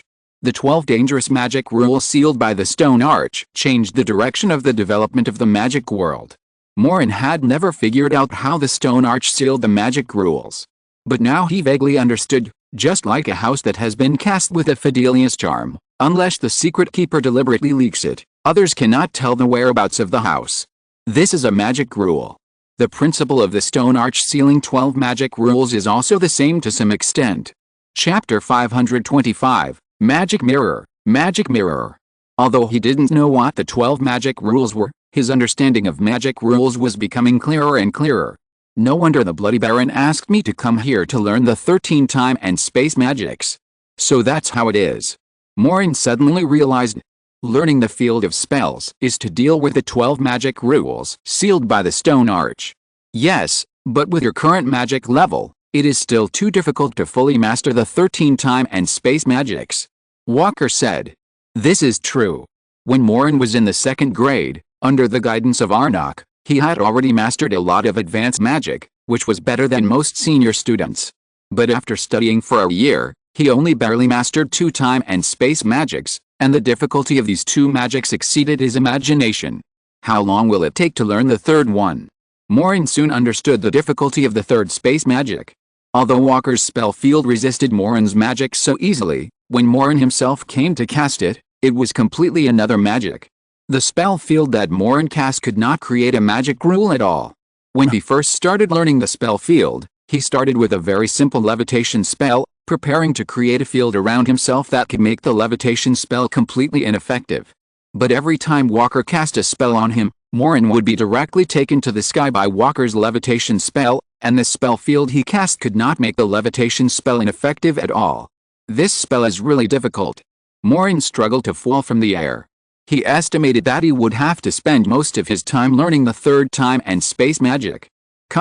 In the afternoon, Maureen ran to the magic equipment research class and found that Hugo had been waiting there for a long time. Maureen sat down next to Hugo and said, I thought you weren't going to the magical device research class. Hugo hesitated for a moment and said, I've thought about it. Professor Singer is a very interesting person. After all, he helped me get rid of the bad luck of the bloody disaster last month. If anyone can help me get rid of the bad luck again, it must be him, and Professor Trelawney's predictions are very strange. I think something is wrong. It's very wrong. Most of the predictions Professor Trelawney made for Hugo were ominous and bad luck, but the predictions she made for Lily were promising careers and peak lives. Speaking of something wrong, Maureen thought for a while and asked, Do you think there's something wrong with Lily? Hugo hesitated and said, If you mean she quarreled with you, not this. I think Lily is a little strange. Because of her words, she usually doesn't say bad things about professors. Every time Albus and James make fun of a professor, Lily will stop them, but her personality has changed a lot recently. Maureen said. That's right. Usually when I say Professor Francis is like the god of death, Lily will seriously correct me and say that I shouldn't be disrespectful to the professor, but she herself doesn't like the defense against the dark arts class. Hugo nodded slightly, and then guessed. Professor Trelawney belittled the magical device research class in class, and Lily admires Professor Trelawney very much? Maybe she was influenced by her. Then Professor Trelawney seems to be a little bit wrong. Maureen said, I heard that she also participated in the Battle of Hogwarts before. She should be a person with a sense of justice, and it is unlikely that she is so petty. Arnok is just a new professor and has no conflict with the divination class. Professor Trelawney doesn't need to criticize Arnok so openly. Hugo couldn't figure this out. At this time, the class bell had already rang. Arnok walked into the classroom slowly and everyone stopped talking. 16 people, one person is missing. Who missed my class? Arnok counted the number of people and asked. There were only 17 students in their elective class, so if someone was absent, it would be very obvious. Professor, it's Patty. She was cursed at noon and is in the hospital. Ruby raised her hand. She and Patty are good friends. They are both students of Ravenclaw and are inseparable. What a pity. I hope she gets well soon. Arnold nodded slightly, then looked around and said slowly, Then let's start the class. Everyone has learned the basic principles of parchment that can rebound curses. Most of the class knows what to do next, so today we will learn to make something more interesting. Arnold waved his wand, and a mirror as tall as him slid over from the corner. The mirror was very large, with brand new copper edges and various patterns carved on the four sides. Everyone was familiar with this mirror, because in the first class, Arnold was holding this mirror and playing table tennis with himself in the mirror. Mirrors have many interesting magics. Many people have a mirror at home. If you go out in the morning with messy hair, the mirror will definitely make fun of you. Many people agree with this. Children born as wizards will have such a mirror at home. It will remind you where you are wearing the wrong clothes. In order to make the mirror more interesting, the magic mirror manufacturers sometimes make the mirror very sharp-tongued. Maureen's family used to have a mirror. When Alton just bought it, the mirror said that the bald Alton looked like an old potato with hair that had not grown fully. Alton was so angry that he smashed the mirror. The latest novels will be published on the 6th-9th book bar. Then Alton went to buy another mirror. This mirror would describe Alton's baldness as extremely smart. Alton was very satisfied with the second mirror. Maureen also realized a great truth, learning to speak is such an important thing. This does not only refer to people. Professor, do we also have to learn how to make a talking mirror? Many students were eager to try, and many students were still very curious about these things. Yes, our course is to learn how to make these magic items. Arnok walked to the mirror over there, tapped the mirror with his wand, and asked seriously, Magic mirror, who is the most handsome man in the world? Well, let me think about it. I have seen many handsome men, such as Percival, Lapillahon, Uranus. Arnok in the mirror muttered a lot of names to himself. Arnok curled his lips and kicked the mirror. Arnok in the mirror quickly changed his words. Oh, but the most handsome and stylish old man is standing in front of me. There is no doubt about this, Professor Singer.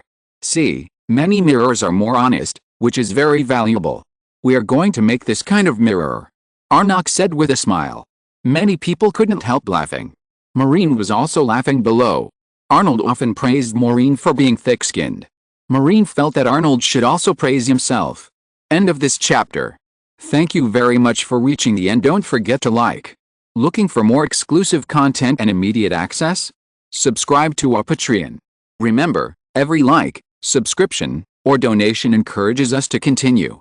Thanks to everyone. See you in the next video.